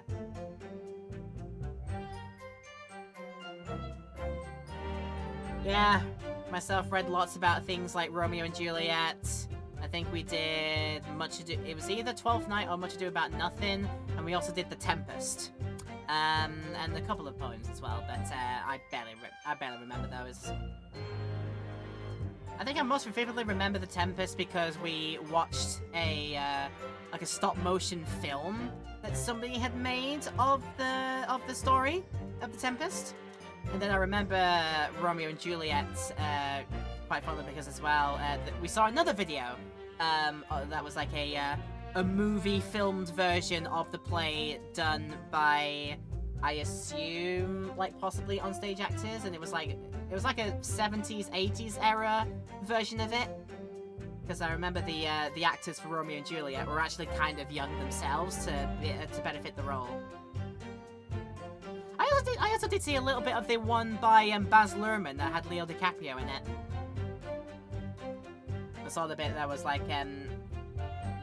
where John Leguizamo goes like, "You shall find me out enough for that, sir, and you will give me occasion. Could you not take some occasion without giving? Thou consortest with Romeo." Consort? What dost thou make us minstrels? Here's my sword. Here's that will make you dance, and it just turns out it's a gun because that's what the time. Because that's what they just decided to do. Not swords, just guns instead. So what was it? The modern, like Romeo and Juliet story, but in a modern, like, sort of, yeah, like, guerrilla setting like that. Just because reasons, I suppose. Anyway, we gotta press. Hold it! Hold it! Yeah, there was not a drop of tea left in the victim's room anywhere, was there? That's correct. Anyone would think the fellow had never had a pot of tea before. He must have licked it dry. Which is a pity, because one drop is all we would have needed to analyse it for poison. And you say that you've returned home to your room at 11 o'clock, Mr. Natsume? Yes, definitely. By heaven and earth, I swear it. The landlord was able to verify that as it happens. He confirmed that the defendant went back to his room at 11 that night. And how is the landlord able to attest to this? He said it was the lamps, I believe. The lamps, Inspector? When tenants return to their rooms and start using gas, the lamps in other parts of the house flicker. Yes, Mr. Gardev seems to pay a lot of attention to the comings and goings of his tenants. There's only one key to Mr. Shamspeare's room. I know that for certain. So he must have locked the door himself from inside his room. The victim has confirmed that to be the case, yes. So I'm right! My tea was harmless! Completely harmless! If you take poison, you die! Everybody knows that! It's not that simple, I'm afraid. What do you mean? I'm borderlining this Soseki voice of mine to be like a Mickey Mouse sitch. Oh yeah, Shamspeare. Oh yeah, Shamspeare. It's a shame we can't look up the list of people in our case here, but yeah. In fact, no, we can take a look at the body. That is a Shamspeare. That is William Shamspeare. He is our victim of this tragedy that's befell him. This most accursed thing. I'll always be mad at the plural of leaves. The plural of leaf is leaves spelled with a V-E-S. You already have a leaves, which means to go away from the room you're currently in. Why is it not leafs? English, why are you like this?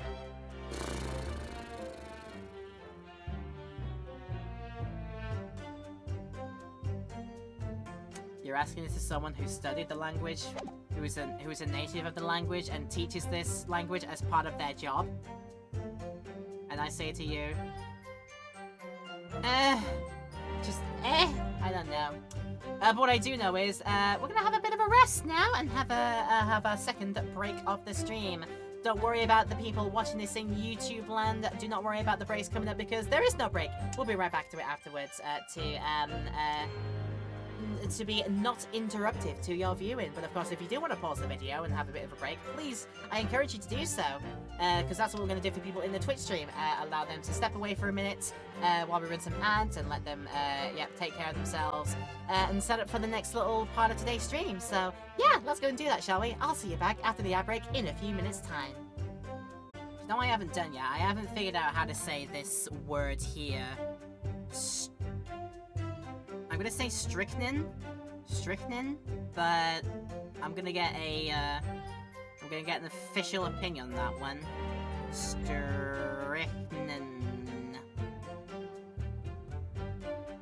Strychnine pronunciation, thank you. Like strychnine. Is that how we do it? Right, let's listen in. Strychnine. One more time. Strychnine. Strychnine. Which actually comes from a strychnine plant, I think it looks like. Used in the production of bromine? Is that what? Strychnine pronunciation.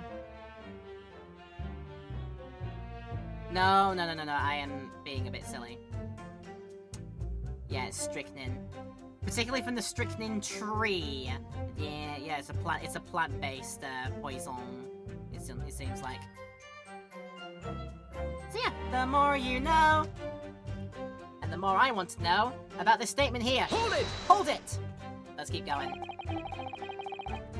How long did it take for symptoms to appear then?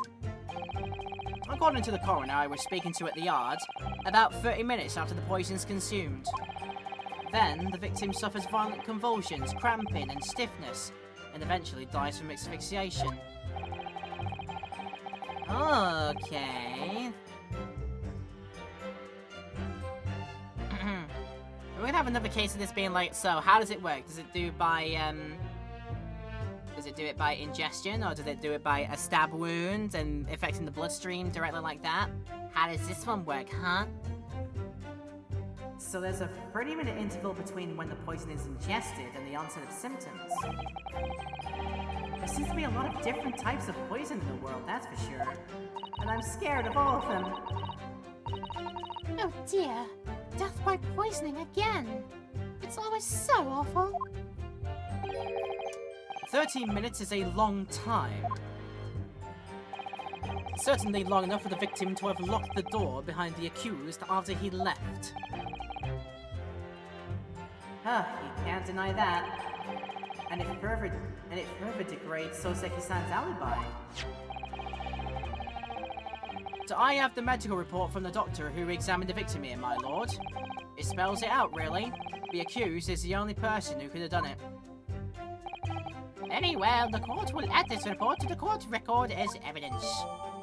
A report issued by Scotland Yard's medical officer. It obviously mentions the poison, as well as other details gleaned during the police investigation. Oh yes, I see it here. Delayed onset of symptoms.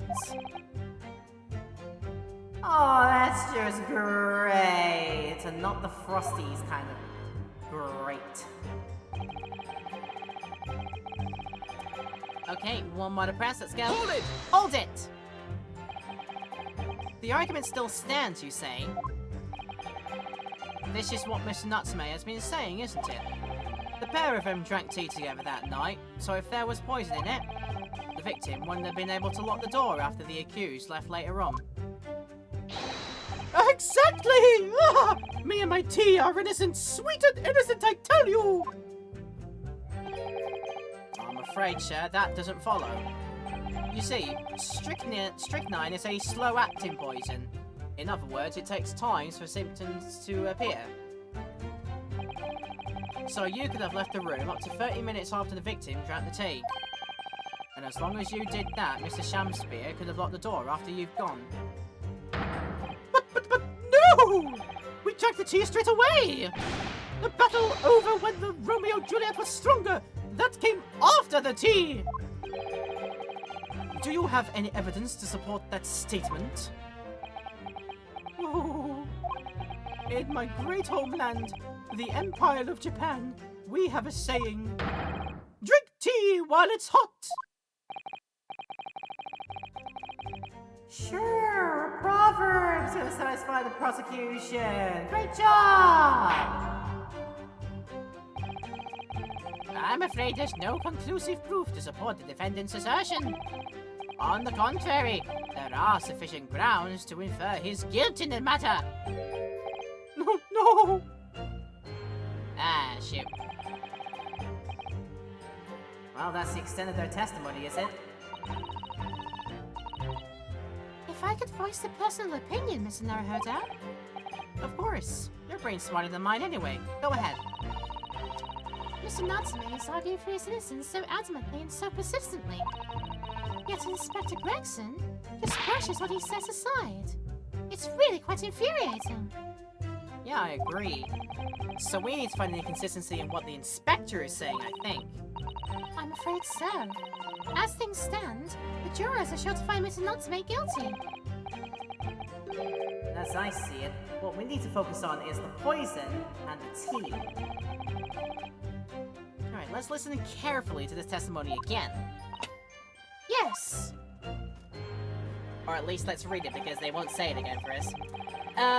So, you said hone in specifically on yours.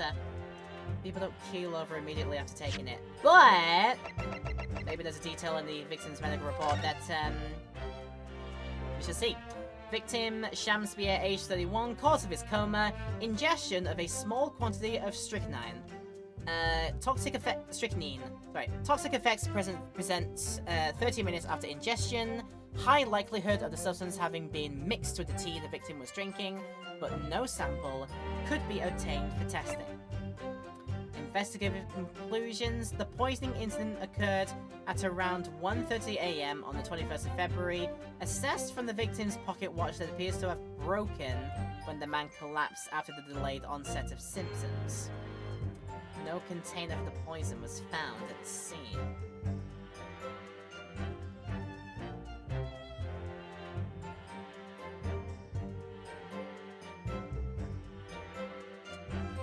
Well, that's it. Well, doesn't that leave it wide open? Would have been perfectly able to lock the door after his guests left. The argument still stands. They don't keel over immediately after taking it. Yeah.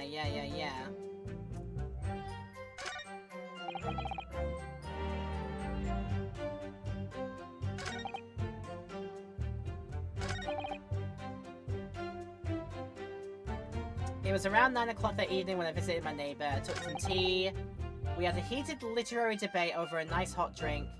I went back to my room at around 11, so they started talking at about 9, they said. 9 o'clock. I went back to my room at around 11. But then, according to the medical report, the poisoning incident occurred at around 1:30 a.m. on the 21st of February. So yeah, there is all the reason to assume that that this guy did not ingest any tea during the talk when Mr. Natsume was present in the room, because his cup, which is the purple one, has the ring of like steeped tea stains around it. So he was letting his tea steep for quite a while, possibly not even taking a sip out of it. And based on the report card, 1:30 a.m. on the 21st of February. So that would infer, it says some victim's pocket watch and the pieces were broken when the man collapsed after the delayed onset of symptoms. So yeah, after the delayed onset. So that, in of itself, kind of proves like he started drinking after Mr. Natsume was well out of the room and in his own room and possibly asleep at the time. Or possibly trying to sleep at the time at least. So there's every reason to believe that the poison was administered after Natsume had left the room. It's got to do with something with that then. It didn't keel over immediately, but did he keel over right away then? Oh, this is interesting. It's gotta be part of it in here, but yeah, they don't keel over all the way at, what is it? Would have been perfectly able to lock the door after his guest left. The argument still stands.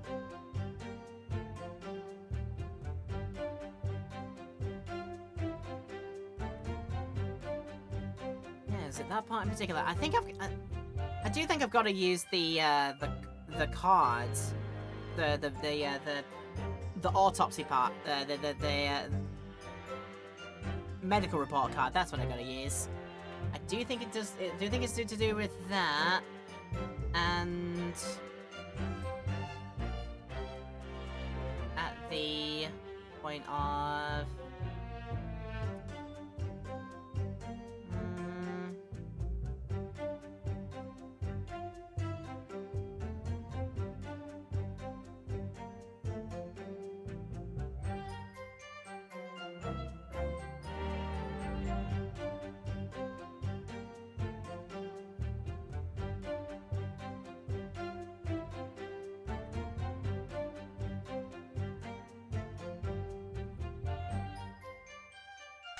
Yeah, it's... The problem that I'm seeing with this is, it's just... They don't keel over immediately after taking it, yeah!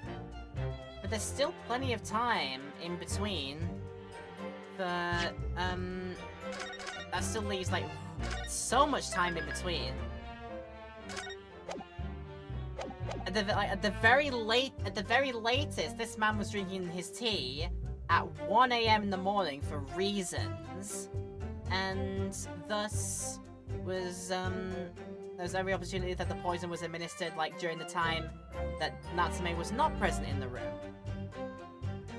It's got to do with that then, right?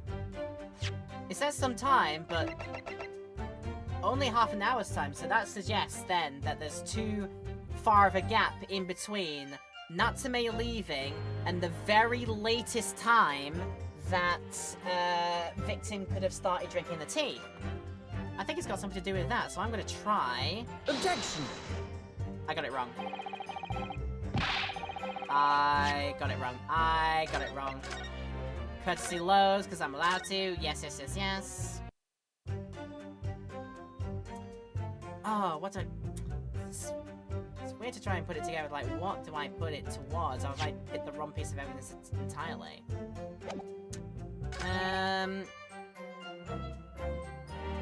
argument still stands. Yeah, it does. Would it be that instead? Pardon me, would it be that instead? Objection! I was there, actually. Okay, fair. I just had the wrong statement pressed. Oh well! So we pressed the one, the argument still stands, that's still got a lot to do. Yeah, because there's... Okay, yeah, no, that does make sense that we contradict it with that, because, really, the argument still stands that, yes, he could have locked the door, but only because he was still perfectly healthy to lock the door, because he wasn't drinking his tea.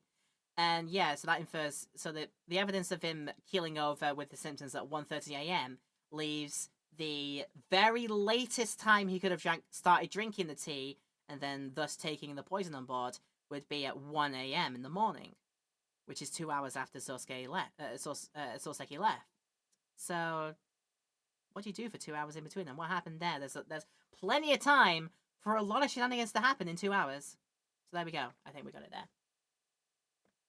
The argument still stands, you say? I think not, Inspector. I come again.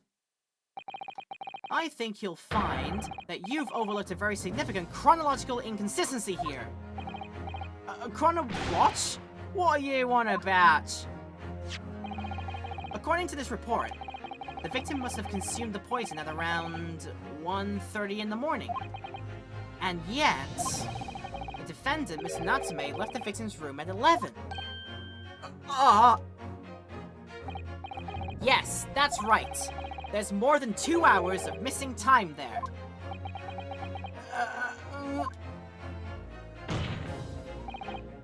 In other words, if there was poison in the tea that Mr. Natsume brought to the victim's room, how could the victim have fallen ill to it 2.5 full hours after the defendant left?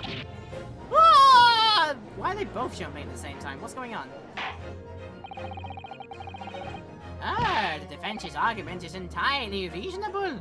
How do you respond, Lord Van Cheeks? I respond by having another drop of the bubbly. Or rather, the vino in this case. It's red, like the blood in my body and everyone else's body. Pray forgive the discourtesy if my mind has wandered. I'm rather transfixated on my wine currently. I was considering what cuisine would best complement the contents of my hallowed chalice this luncheon. Ah! How could it have happened, you ask? I do hate to shatter illusions, but my Nipponese friend appears to be chasing a phantom idea. A phantom? He's the phantom. Is it so hard to imagine that the victim drank his tea after the accused had left? For example, at the time stated in the medical reports? Yes, at around 1:30. Objection! Objection! Mr. Natsume brought the tea with him to drink together with his neighbor. And in Japan, there is a well-known saying, drink tea while it's hot. Objection! Drop it while it's hot, drop it while it's hot. Objection! And in my country, there is an even more apt saying, there is nothing more refreshing than cold tea. The point is, if there was such a long gap, there may be other ways to explain how the victim came to be poisoned. Other possibilities. What sort of possibilities, Counsel?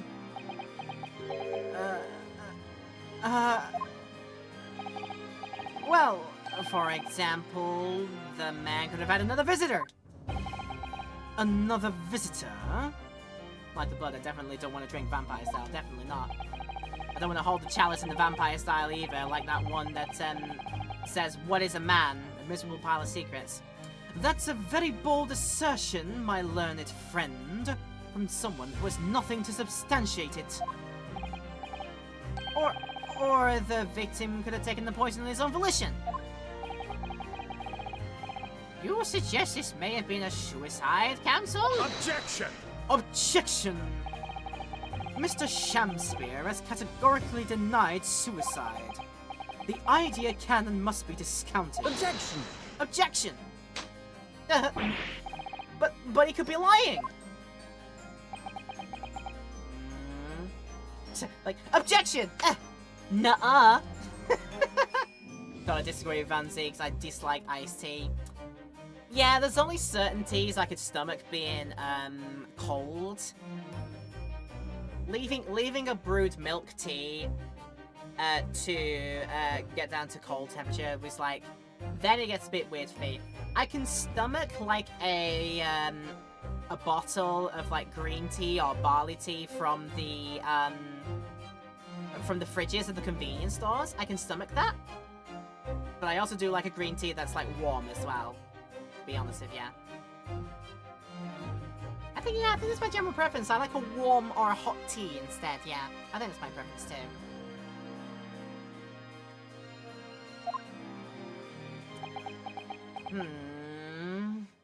You really just did a nuh-uh to me. The F you mean nuh-uh.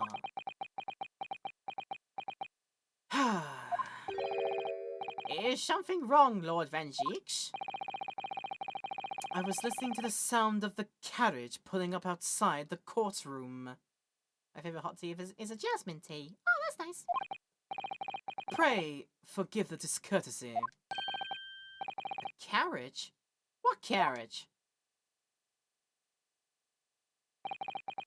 It would seem that the key player in this case has just arrived. Woo! Ah! Who is this key player then?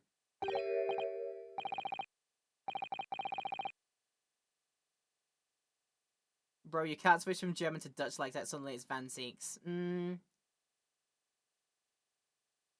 let's have a look. Let's take a look. Van Zieks? Van Zieks? Van Zieks? Yeah, it's always been Van Zieks. So there you go. Alright, out a brief candle, light up with a walking shadow. Oh, this sounds like a sonnet, so yeah, it's probably, my god, yeah, it's gonna be our guy. Out, brief candle. Life's but a walking shadow. A poor player that struts and frets this hour upon the stage, and then is heard no more.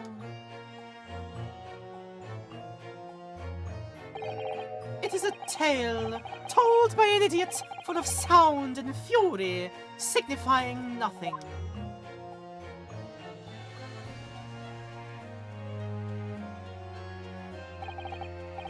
Who, sir, are you?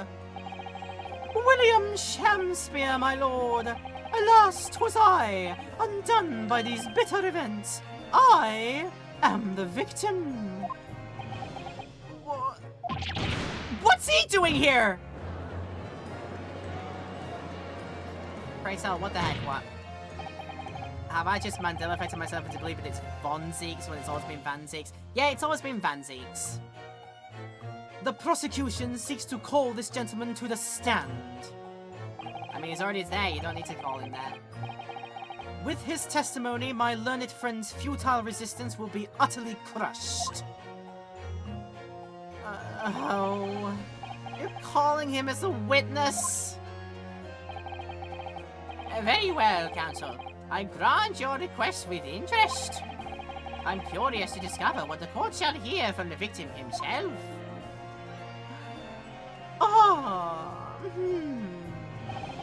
Happy am I, Shakespeare, to regale thee with my tale of woe, my lord.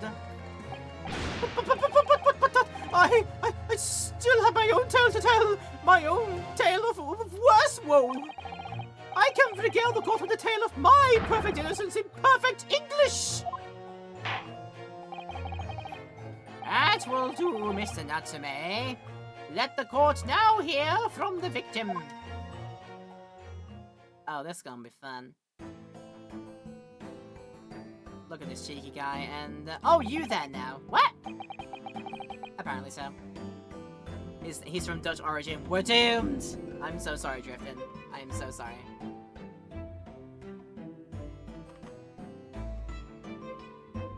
I don't know what to say. Alright, so that's Mr. Shamspear. But who's that other man beside him? Yes, I feel sure we've caught a glimpse of that man before. State your names and occupations for the court, please, witnesses. Since that's not the case, I regret to inform you that his name, translated, is Baron from Ill. I guess because ill fortune befalls those who he prosecutes against. And even then, in the case where he can't get the not guilty verdict, there's a tale of him having the ability to still cause the accused to meet their end in some way, even if they're found guilty and even if it's after the case is long finished.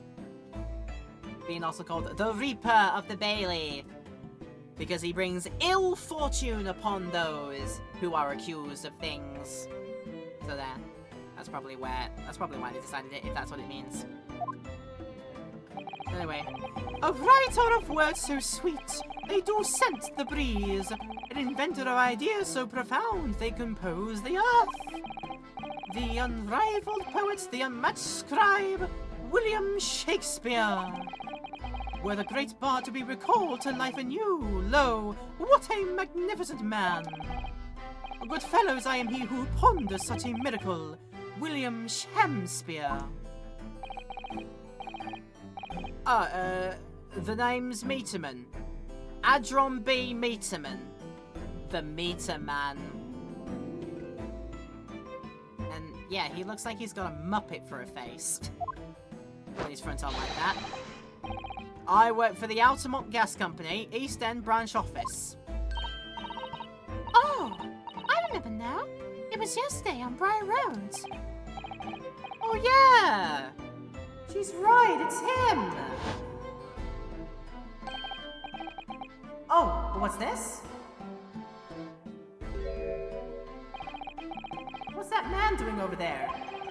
It looks like he's trying to see into Soseki-san's lodgings. Is something wrong, Mr. Naruto? Excuse me. Could we have a word? Da! Da!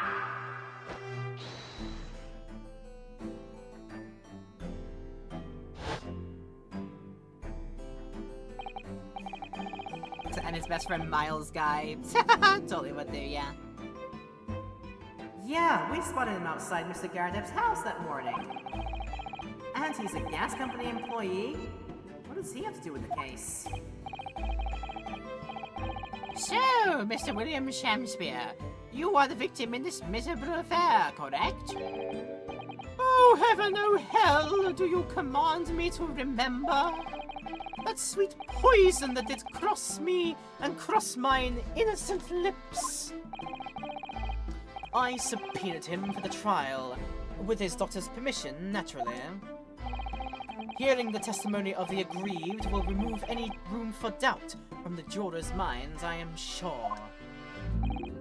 Behold, you have only to rearrange the letters of my name to see that me is a seraph, an angel indeed.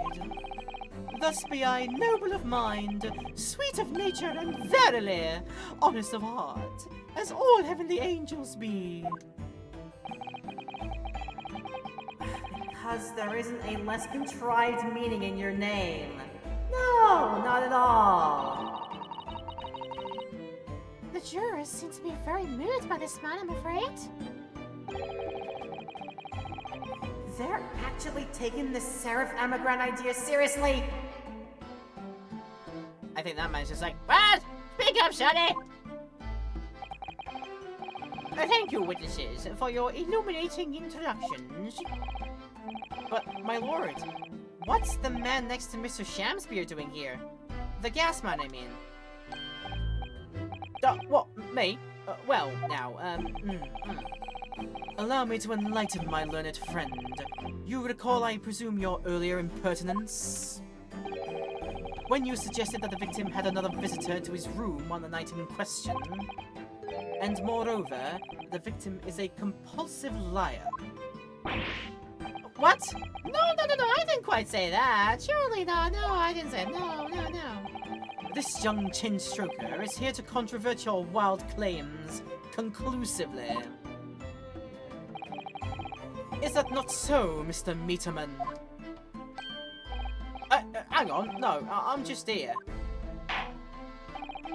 I hereby call for your formal testimonies. You will tell the court as lucidly as possible what happened on the night in question. One may smile and be a villain. Yes, it doth pain me, but let the truth be spoken. The truth of that wintry night of my discontent.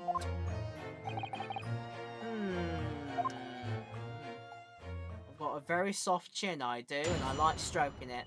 My mum's got curly hair and she brushes her teeth. Alright, the wintry night of my discontent. Could be playing all of itself. The snow lay about. My neighbour did cometh in the evening, bearing a gift of tea. But merry bitter was his drink, and when he left, I did fall prostrate on my table. 'Twas the tea alone did pass my lips that late hour, naught else. I was outside this bloke's window when the freezing cold all night, keeping an eye on his room. No one else visited his room but that short little round black Eastern fella. Roundabout, they always go for it. They always go for source of his back. Come on, you're gonna make him body conscious. Don't do that. Wait, what did you say? You were keeping an eye on Mr. Shamspeare's room all night? Hey, that's right. Of course the bloke's window is all but blocked up, isn't it? But there's a little gap in the bricks where you can see into the room. So I spent the night trying to keep the tea from chattering as I peered in through that. Question is, sir, why? Well, now, that's because he's on my list. Oh, what a piece of work is a man! Wherefore wouldst thou not stare in wonderment? What is a man but a miserable pile of secrets? What are you talking about?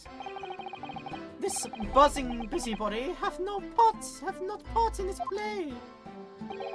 I pray thee, pay him no heed. Make no more ado about his tedious words. Oh, but I have much ado about his words. What you say about me? Calm yourself.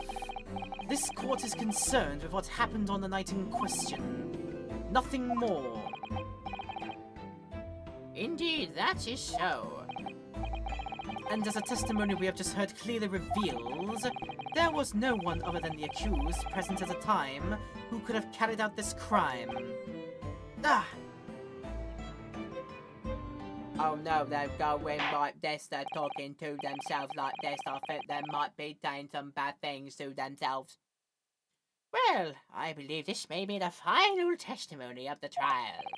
Now, counsel, the defense may proceed with the cross-examination. Yes, my lord.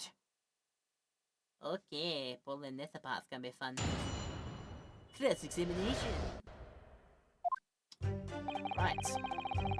Snow lay about, and the neighbor did come in the evening bearing gift of tea.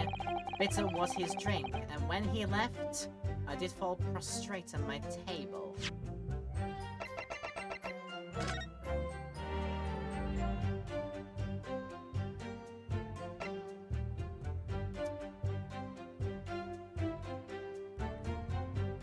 I was thinking there could be a very easy contradiction to make if there was like a description of the appearance, smell, odor of the poison used. I have no idea what strychnine would smell like, and would it make a drink bitter? 'Twas the tea alone did pass my lips at that hour, naught else.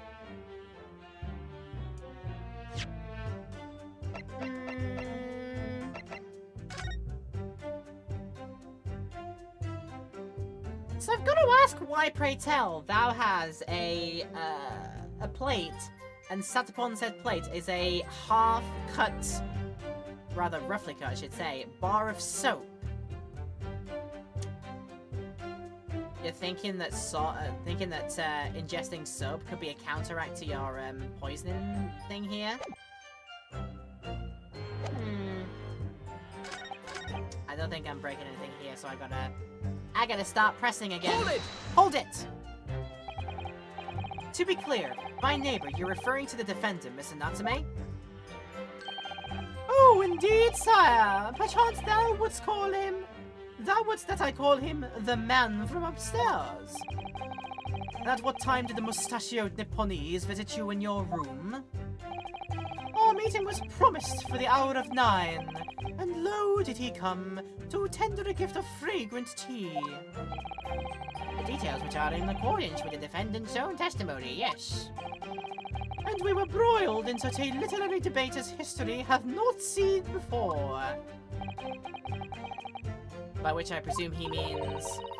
The discussion about who was the stronger, Romeo or Juliet?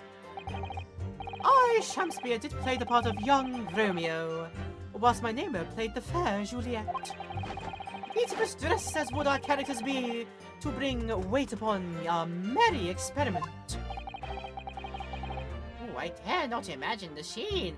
What? A man's allowed to do that if he wants to. Dude, you had no idea back in the day, like, the males were exclusively in the theatres and they would play all the roles, the women lady parts included. You need to brush up on your history, mate. Frailty, thy name is woman. Canst thou imagine how dismayed I was? Yes, I have heard of the eaten arts of jujitsu, but... ne'er did I dream 'twould be a skill practiced by the comely maiden. Juliet beat Romeo up? Girl power! Oh, this is not helping our case. I believe the court has heard enough about your, earth-shattering literary debate. Perhaps you could reiterate your statement about the tea that the accused brought to your room.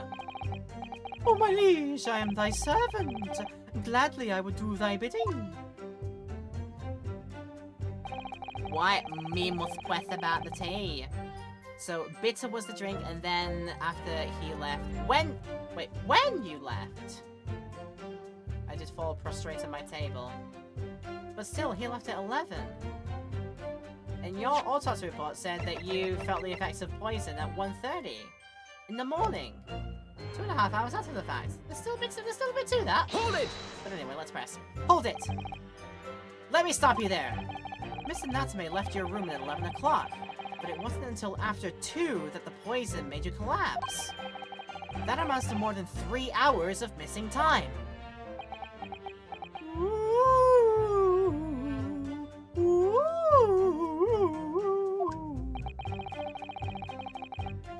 If the defendant had really put the poison into your tea, that 3-hour window of time is something you're gonna have to explain. Oh, gladly, 'tis an easy task. What? I did drink of the tea not while my guest did tarry, but after he took leave of me. Faith, 'twas stone cold, but at 1 hour post midnight, verily were my lips parched. Objection! Objection! That doesn't sound normal. Nay, 'tis quite ordinary, sire. After all, thou wouldst recall our fiery debate, and with such argument there'd be no time for fiery tea. Oh, Romeo and Juliet again, and who was stronger? Mr. Shamspeare, in summary, allow me to confirm. Did you not come here with the intention of naming your attacker? Oh, but of course, my liege. 'Twas the stooped-over lover of words did attempt to shuffle me off this mortal coil. Oh, we all know what that means.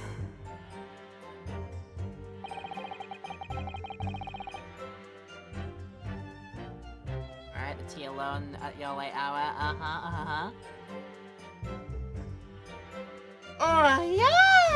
Yeah, I'm yawning quite a lot tonight. I think it might be a sign that I'm tired and I need to actually get to bed at a decent time, but we'll see. Hold it! So, you didn't have any kind of evening meal? Dinner? Supper?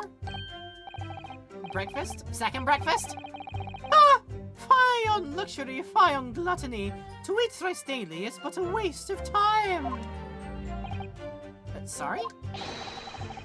I would that my belly were full, of no more often the sun doth rise. Well, most heroic eating habits, I must say. Dare I say, malnourished. Night and day do I fill my hours with learned study of the great bard and playwright. Hence it is that there doth naught be in my chamber be than the costumes of mine art. That would appear to be the case, as even a rodent was found starved to death in your room. Oh, now I think of it, it's not just food that was conspicuously missing from that room, is it? I don't recall seeing a single play or script anywhere. For I have devoured them all. You've eaten them? Every word be within my skull. Didst thou imagine otherwise? Yeah, right. That wasn't misleading at all. Now, could you turn around, do you think? 'Tis verily an encroaching late hour for myself. Thou doth be precise on your idle thinkings, sir. Yes. Which brings us to the conclusion that the only way the poison could have passed the victim's lips is in the tea. No, you really. Alright. Hold it! What about Mr. Meter Man? Hold it! But the windows of that house have all been filled in. A historical artifact of the now defunct window tax. Yep, you're right there. All bricked up horribly. But as it happens, there's a little part of the brickwork at the bottom corner that's been opened up. I was looking for it through the gap. Oh yes, there were a few bricks loose, weren't there? And for some strange reason, a couple of bars of soap lined up on the ledge outside as well. I don't like going around poking my chin in other people's business, especially on freezing cold nights. But them's me orders. That's what I keep doing, as long as there's breath in my body.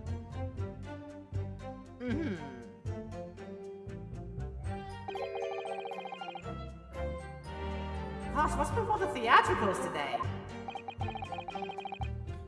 Out of interest, Mr. Meterman, after the accused had left and returned to his own lodgings, did you see the victim leave the room at all? No, he never left. He was in that room the whole time as far as I'm concerned.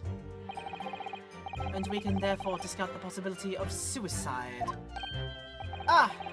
How can you be so sure of that? The police carried out a thorough investigation of the scene and found no receptacle for the poison. And since we know the victim didn't leave his room and hence didn't dispose of the poison's container himself, it's clear that this was no attempted suicide. Only the culprit could have removed the receptacle. Ah, yes. Lucidly explained, Counsel. Thank you. Gosh, it really was. You can't argue with that logic. I don't think you can there. I need to get a closer look, but what I think I've just seen about this man here is a bit of a motif he's got going on. Let's see if he presents it more when I press him on his Hold it! I can tell you what I mean. Hold it! You say a short little round-backed Eastern fellow. So you can't be sure it was a defendant then? Objection! Objection! How many other short little round-backed Nipponese with a mustache do you think there are in London? There's only 25 of us that live here. For God's sakes, man. Well, of course, it's only a narrow gap and it was quite dark, so I didn't notice the mustache. But he showed up at around 9, so I'm pretty sure of myself. And when the person you saw arrived, did he and Mr. Shamsbury drink tea together? Nah, sorry, I couldn't say. Why not? Because I couldn't see you into a room all that well, could I? But what I did see was a silhouette of that little brown bat fella wearing a pretty dress. Then the pair of them started some kind of wrestling match. I tell you, I didn't know what to make of it. Ah. I suppose that was the Romeo and Juliet championship battle getting underway. Mr. Meterman, allow me to confirm one final time. Apart from the accused, can you state with certainty that no one else visited the victim on the night in question? No question. Gasman's honor. Hold it! Somebody hold it. Somebody held it. Ah! It wasn't me. It was Foreman. Alright, okay. Hold it! My lord! Goodness me! Yes, Mr. Foreman! I've kept my mouth shut and listened up to now, but this has gone on long enough! Are you all with me? Oh no, he's gonna do the thing again. They're all gonna do the thing again. Yes! Are we to understand that you, ladies and gentlemen of the jury, are in agreement with one another? That you've reached a unanimous decision? Too right we have! Are you all with me? Yes! I heard you that time! Wait, no! The defense is in the middle of a cross-examination! To be honest, I was holding out a bit of hope for you, young man. Especially after you identified those few hours that followed the accused leaving the victim's room. Yes, the 3 missing hours as you put it. Oh, but in the end, what difference do they make? None as far as I can see. And since that's now apparent, there's really no reason to delay our decision any longer. Like I was saying before, if I don't take 5 Bud home with me tonight, the missus will blow off the top. What's that? Sorry, I didn't quite catch what you said.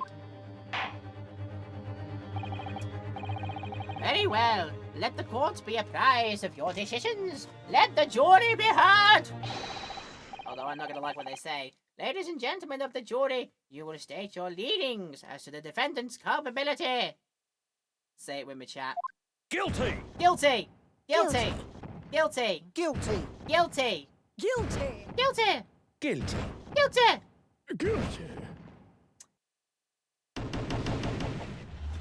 Please, the fire hazard is just too much. When will you move on and do frickin' modernization of your methods? For crying out loud. All of you. Well, it would appear that the jury is indeed unanimous. And I will be drinking to this. Yes, indeed. So, this time at least, it seems justice will be done. All's well that ends well, as they say. This calls for a toast, I fear. To the guilty being punished. Ah! Ah! So yeah, okay. So the yellow dressed man's bag, dressed up like it's a little bee butt. I don't know if the motif is meant to mean anything related to that. If it's suddenly gonna be like, ah, not the bees! Ah, they're in my eyes!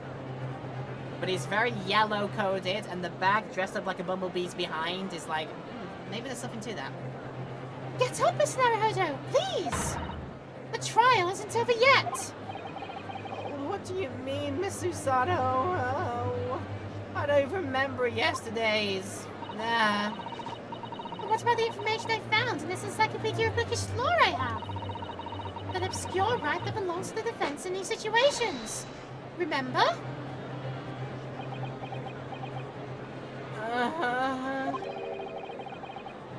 A summation examination. Yeah, that's right. We don't have a jury in Japanese courts, of course. But here in the British Court of Law, if we can reverse the decisions of the majority of the jurors, we can force the trial to continue. Oh. Well, this trial can't end now. Whatever it takes. I just can't let that happen. Finally, the gallery freaking shut up. They shut themselves up. I feel like that sound was gonna eat into my brain. It was kind of loud enough there. The defense moved to invoke its right to a summation examination, my lord. Oh, why am I not surprised at my learned Nipponese friend's inability to admit defeat? You choose to cling desperately to some archaic rule you barely comprehend instead of accepting the truth. Certainly, no other defense counselor in recent times has exercised the right to summation examination. Because they all know that once the jury's mind is set, it cannot be altered. Nevertheless, the right remains and must be upheld. The defense counsel's request is granted. This court will proceed with a summation examination outlined in the Encyclopedia of British Law. Thank you, my lord. God, you're my savior. Can I kiss you? No, you may not. Are you and your fellows prepared, Mr. Foreman? Believe me, my lord, we know all about this young lad's tenacity, and we're ready for it. Very well. In that case, ladies and gentlemen of the jury, I hereby call upon each of you to state the grounds upon which you find the defendant guilty of the crime for which he stands accused. Do it! Do it now! Judicial findings! The victim may well not be well off, but he's a noble man and straight up. There's no reason to doubt the man. The iambic pentameter was used heavily by Shakespeare in his plays and sonnets, so that's likely where his name came from.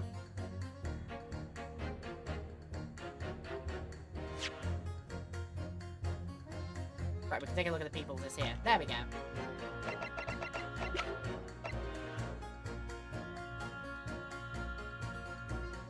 Yeah, Adron B. Meterman. Oh my god, B! It's right there! It's right there! He's a bee!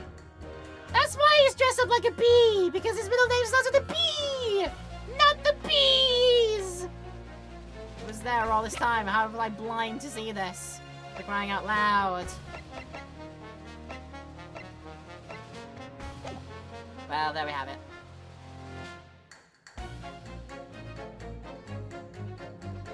For some reason, I'm just like... This particular music, I'm like... I can bounce to this. Well, the victim may not be well off, but he's a noble man, so that's straight up. There's no reason to doubt the man. Well, I do declare that the gentleman has no reason to lie. In fact, I think he's rather splendid. You got tastes. Just look at the accused by comparison. He's Japanese, stoops all the while, and has a moustache. Very fishy. You're very xenophobic, my friend. You should stop immediately. There's no evidence to suggest the gangling actor is a fraudsman. For now, at least. Oh, I really don't care. Like, I'll just trot away quickly.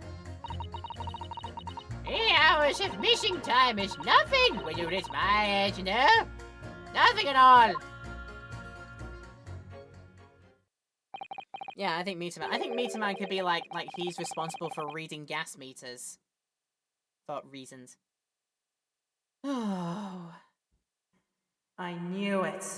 Every single one of them seems completely convinced.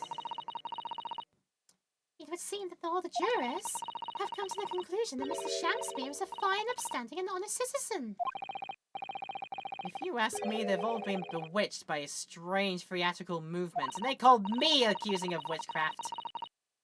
And sadly, nothing Mr. Natsume has said appears to have registered at all. Well, here goes. And let's not forget, I've pleaded with the jury on Soseki-san's behalf before, and it worked. So you never know. But before we begin, it might be ideal for me to remind you exactly how a summation examination works, Mr. Naruhodo. Oh. Well, you're still very new to British law after all. Oh, that's true, I suppose. And Soseki-san's fate is entirely in my hands now, too. There's always a chance I might have forgotten some crucial detail. Perhaps I should hear Susanna-san out. I wonder, Should I let her talk me through it again or not bother?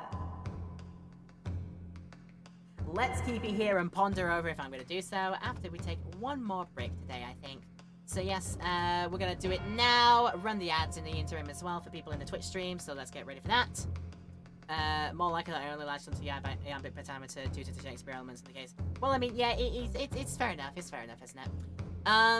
But yeah, we're going to run an ad break now for people in Twitch streams, so you'll have a bit of a break time to take care of things yourself. But people in YouTube land, there's no break because we'll be right back to it. I'll have taken out all the highlight times. But if you do want to pause and take a break for yourself right now, that would be a good idea to do so. And you can come back to us when you're done. And I'll see you then in a few minutes' time. A good day. Welcome back from whatever break you may have taken. If you took one in the YouTube land, if you paused the video just very, very quickly and then came back to us, I hope you had a pleasant break, because they are important to do. I've had to run through this in my head. Shall I let Susato talk about things? And I've decided I could very easily just talk about what it is like from what was done in the previous game that I did. I'll just say to you, look at the previous game that I did, because we're playing all of the Ace Attorney games. I've done a full run of Great Ace Attorney 1 Adventures, so we get the full run of how the summation examination works in that game, if you want to check it out. But for the heck of it, I'm just gonna say, yeah, let's refresh our memory on it, just in case people are new. Alright, so if you remember, the key to changing the jurors' minds is the things that they say themselves. Yeah, it's coming back to me. First, it's important to listen very carefully to each juror's statement. Then, if it sounds as though one of those statements might contradict another, I have to pit the corresponding two jurors against each other to prove one or the other of them is wrong. Yes, that's right. In many ways, it's very similar to a normal cross-examination. Except I've got 6 of the buggers to do. Alright, all that remains now is to do it. Without further ado, please, Counsel, proceed with the summation examination. Okay. Yes, my lord. Let's do it. It is time for everybody's favorite, the defenses. But they may not be well off, but he's a noble man, and straight up, there's no reason to doubt the man. Anything I can press him on right now? The good gentleman has no reason to lie. He's rather splendid, you think? Just look at the accused by comparison. He's Japanese, stoops all the while, and has a mustache. That's just xenophobia all over. Like freaking hell. There's some evidence to suggest the gangling actor is a fraudsman, for now at least. So you could be swayed if you think that the man Shamspear is indeed a sham. Just need to try to end quickly. You're not helpful in the slightest. 3 hours of missing time is nothing when you reach my age. Hey, but we're all still young and spry here. That's still grounds for talking about things there, surely. But anyway, let's start pressing. Hold it! Hold it! Well, there are plenty of people in London who seem noble but poor. Couldn't some also be liars? I've no doubt about it. Like that shaky client of yours, for example. Absolutely not. Mr. Natsume is no liar.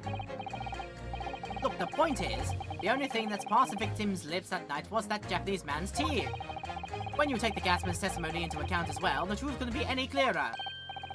Oh, well... Oh... That's alarmingly logical. But let me be frank here. I'm a gentleman with a gentleman's values. If it turns out that the old Shakespearean chum is a rotten liar after all, I'd gladly change my decision about the defendant. And I'm sure my fellow gentlemen on the jury would do the same. Isn't that right? Oh, well, yes, perhaps. Though I don't see it happening. Eh? What's that? Only gent on the end here, you know. You have to speak up. I really don't care about all this nonsense. I just need this trial to be over. How many gentlemen do we actually have on the jury then? You'll all get your turn, crying out loud. Alright, sir, I may hold you to that. Don't forget what you've said. Indeed. If you can show me that the victim is a liar, I will reconsider my position. I can't show currently, but maybe we can pit that later because you have changed. If you can show me that the victim's a liar, I will reconsider my position. We'll maybe see to that later. The good gentleman has no reason to lie. He's rather splendid. Hold it! Let's press on that. Why do you think splendid? Hold it. Are you saying you believe the man to be trustworthy because he's rather splendid? Yeah, that's not what I said. The point is, the man is the victim here. What reason would he have to lie? And yes, he is rather splendid. So you say, yet again. And meanwhile, the man who stands accused behaves so suspiciously, it's exhausting to look at him. I'm afraid he's not splendid at all. Oh, splendid logic there, madam. Splendid xenophobia. Thank you so much. I don't think I'm getting much help out of that, number 2. Alright, what about your blatant... Hold it! What about your blatant xenophobic words, sir? No, no, no, no, hold it! Not one of those things is a reason to find the man guilty! Oh, but he is fishy! There's no point dancing around the fact. He's Japanese, he has a mustache, and he stoops. You see, you arrive at the conclusion in just 3 steps. 3 steps, like a waltz, in fact. You know, the more I think about it, the more this trial seems like a dance. You seem to be several steps ahead of yourself, though. And you're on the wrong foot. No! There's nothing but circumstantial evidence here. There's no actual proof of the defendant's guilt. But the victim's version of events is backed up by what the big-chinned man next to him says, isn't it?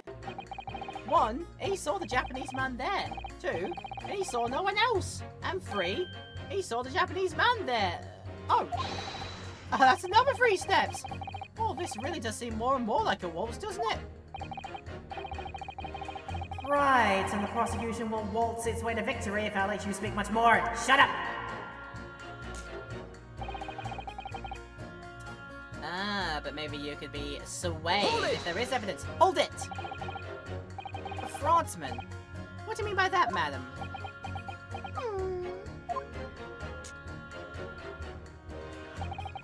It really is the most tiresome problem for the company.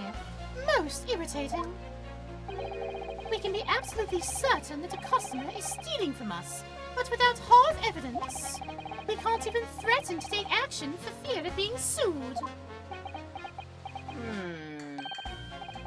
I'm sorry, you've lost me a little there. Who are you? I'm the wife of Augustus Altamont, owner of the Altamont Gas Company. Oh, good gracious! Altamont gas, you say? Gas is the future of energy in this country and around the globe, but proper handling is essential. As I'm sure our employee from the East End branch office will be the first to agree. Absolutely, Wadey Quimby. Got to be used properly. Altamont gas is the best in the world, of course. Hey. You still look like a Muppet, hey son. Like a Statler or Waldorf looking guy, I think. Oh, I think we may have solved the mystery of the bow from earlier, Mr. Naruto. Right. He bowed in defense of his employer's wife, didn't he? Give me a drink, So, bartender. would I be right in assuming that Tomato Wave is redeemed, that we also take a drink? We want you to drink something. I am right to assume that, and also sending in the FAR, because reasons. How are you doing, Tomato? Thank you so much for that. I'm dropping my controller. Okay. So would I be right in assuming that the reason Mr. Meaderman was watching what Mr. Shanspeare was up to in his room... I'm afraid there's no end to the lengths the population of the East End will go in order to steal our gas. So I really have no choice when the company identifies somebody as a possible fraudsman. But to dispatch a worker to wed the suspect day and night. We're very thorough in our investigations. So you mean Mr. Shanspeare is... I wouldn't come out and say it in public, but you can finish that sentence with a grubby little gas thief. You have noticed the public gallery in here, have you? the eye of man hath not heard, the ear of man hath not seen. Faith, wouldst thou wound me with thy words, were I to let them penetrate the skin? But seraphs hear not insults, only choirs of angels in song. Oh, we may not have evidence yet, but my workers won't stop buzzing around until they find it. And when they do, you'll find yourself blasted back to your angelic heights in an ultimate gas explosion. Wow. Lady. So, Mr. Shamspear has been stealing gas. I wonder, juror number 4, if you wouldn't mind adding that information to your statement. My pleasure. Was it a bit about ripping that thief apart you enjoyed? A little before the part without the abject violence, if that's not too much trouble. Oh, yes, of course. Oh, this could be it. This could shift the balance. Tip the balance in my favor. The victim puts on a fine performance, but in reality, he's a common thief of my company's gas. The victim is a liar, I'll reconsider the position. He's rather splendid, but he steals gas though. I could pit them together, but I'm gonna see what everybody else has to say first. I don't imagine that 5 is gonna be very helpful because he's like, I just want to get out of it, but let's entertain him for a while. Hold it! You keep talking about needing to take home some money. What's that all about, sir? Finish lass. That's what it's about. What's that? I'm talking about the derby at Hyde Park, aren't I? It was the Queen's Cup last week, wasn't it? A derby? It was a dead cert, that's the thing. I couldn't lose. So I took my wife's secret savings line, but that open old mare went and did the unthinkable. Oh, that stupid Finnish lass. Oh dear. I think it's clear what happened, isn't it? This is the day the missus uses her savings for a trip down pub. So come on, let the business lie now. Just give it up. No, that's just not gonna happen.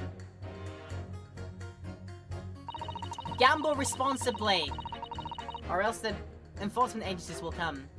Okay, hold it! Well, during number 6 then it is 3 hours of time. Hold it! What do you really mean by that, sir?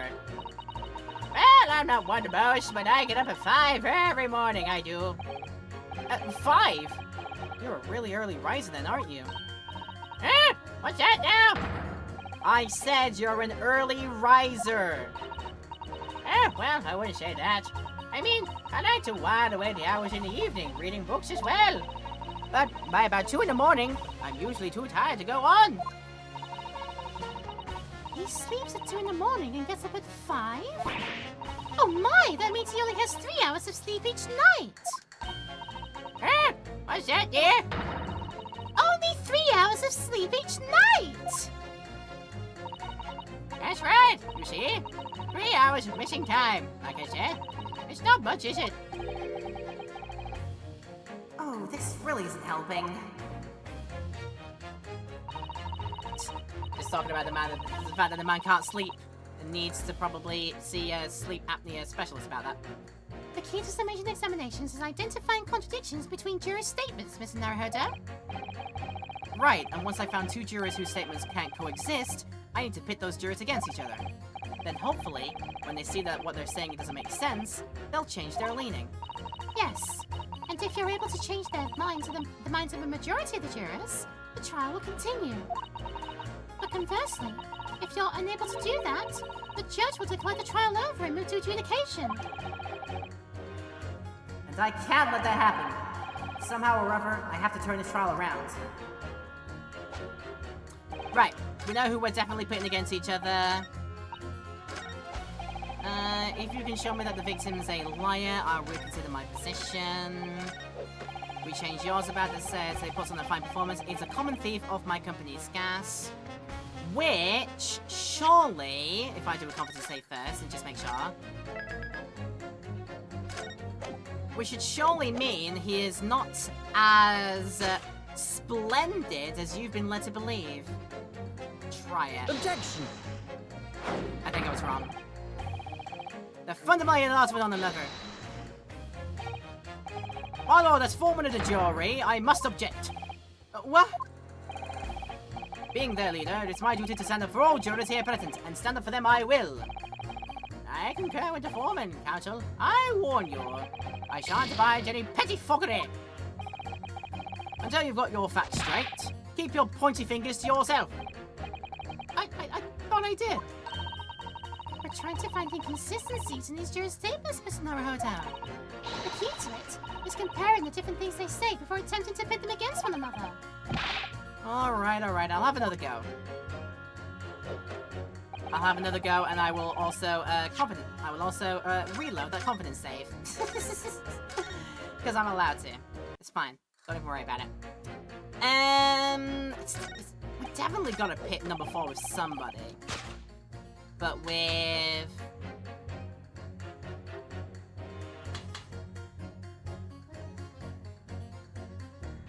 Could it be that way instead? Objection!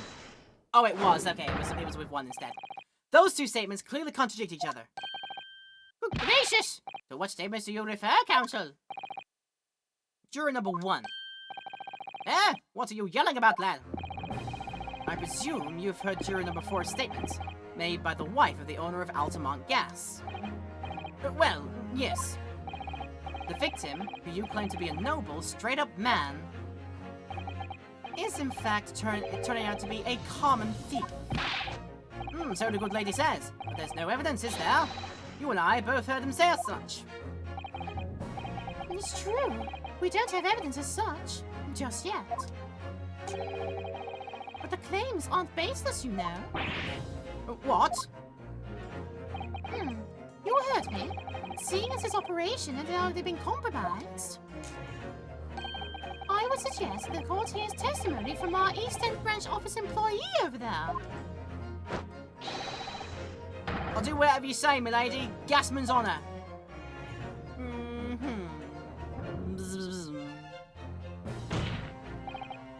Juror number 1, you say you're a man of your word.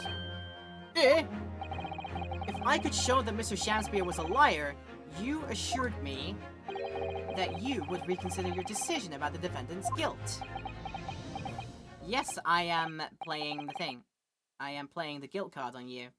I'm playing the Uno reverse card on you. Yes, I did say that. And as a man of honor, I will hold to it, and I'm sure the other gentlemen of the jury will. Me? Oh, well, yes. Now that we found out the man's a liar, perhaps we ought to consider the matter further. Well, if I'm perfectly honest, I haven't heard half of what y'all been saying. But if this means you recap a few points, that would shoot me down to the ground. Oh, no. I'm not having any part of this. I want this trial over and done with.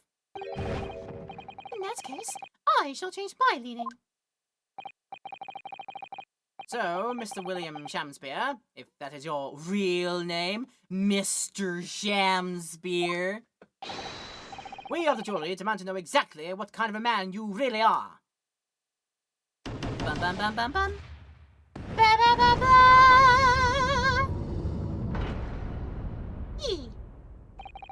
That's 4 jurors. 4 for not guilty. Yes, Mr. Naruhodo. Victory! Bonsai! Bonsai! I do say bonsai! Order! Well, this is quite extraordinary, I must say. As a result of the defendant's summation examination, the jury's leaning has changed. Now, only 2 jurors say guilty, whilst 4 say not guilty. I therefore declare this court to be in a state of disaccord, and order the trial to continue. Wahoo! I was drinking all this time. Don't worry about me. Ha! Now worry about me. You have spoiled the bouquet, Mr. Shamspeare. The ladies and gentlemen of the jury now find they are unable to trust you, the victim. But you gods will give us some faults to make us mend. So God mend me, I do swear. This gasman speaketh that which concerns him most. Naught but gas, naught but thin air. Aye, it burneth bright a while, but it hath no substance, and it doth reek foul. Oi, what you say? Do I take it, Mr. Shamspear, that you deny the allegations of gas thievery? Most heartily, my lord, hast thou forgot? I am as a seraph, an angel. Noble of mind, sweet of nature, and verily honest of heart. Oh, you flowering mouth pompous beanpole! Just because I haven't got the evidence yet. Mr. Shamspear, if in fact you are not noble of mind, sweet of nature, or honest of heart, in other words, if you are a liar, then your testimony should have no sway in this courtroom.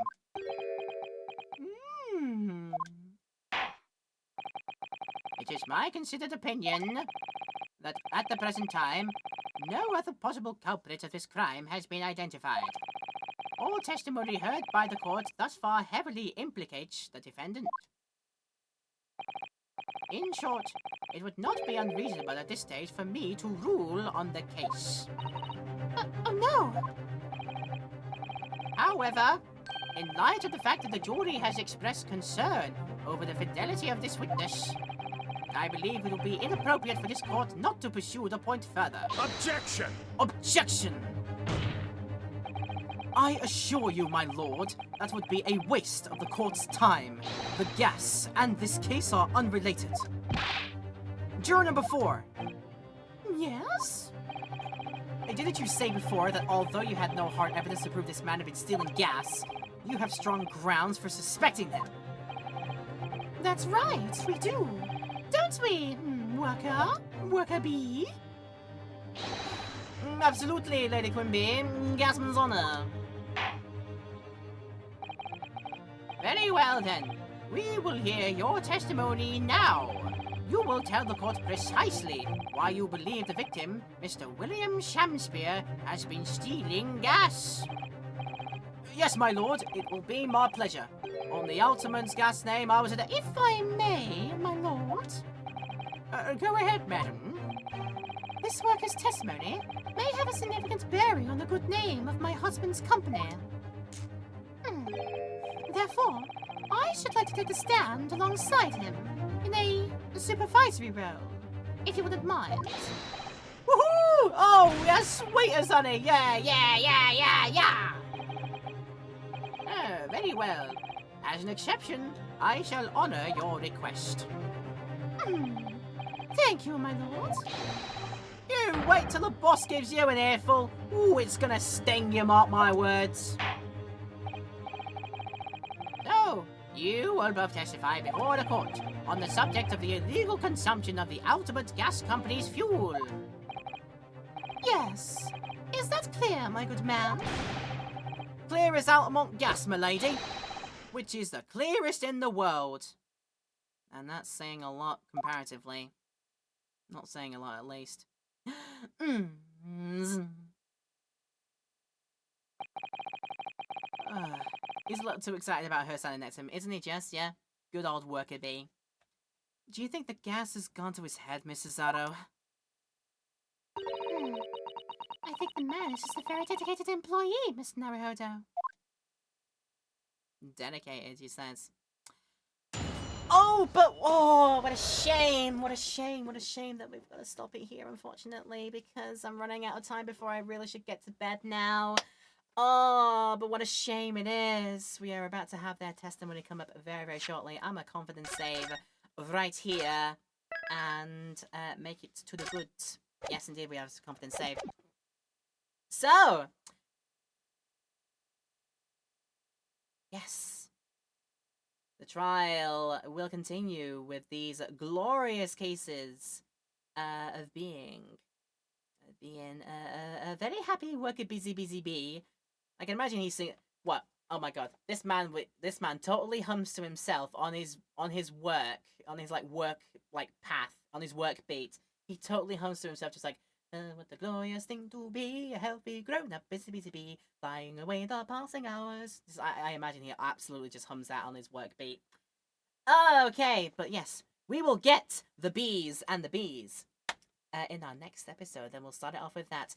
Guys, everyone joining in for this video today, in the live stream as well, in the YouTube highlight, maybe you're currently watching right now. You've been an absolutely great audience. I hope you've enjoyed spending some time with me today as we do more of this fantastic little game here. If thou needs more information about this whole thing here, if you're watching in Twitch land and haven't yet realized, this video will go up on the Twitch channel, on the YouTube channel, Laura Petal VOD YouTube channel, in a week's time after this broadcast ends. So check it out then if you've missed anything, or simply just want to watch through again and enjoy what we've all done here today.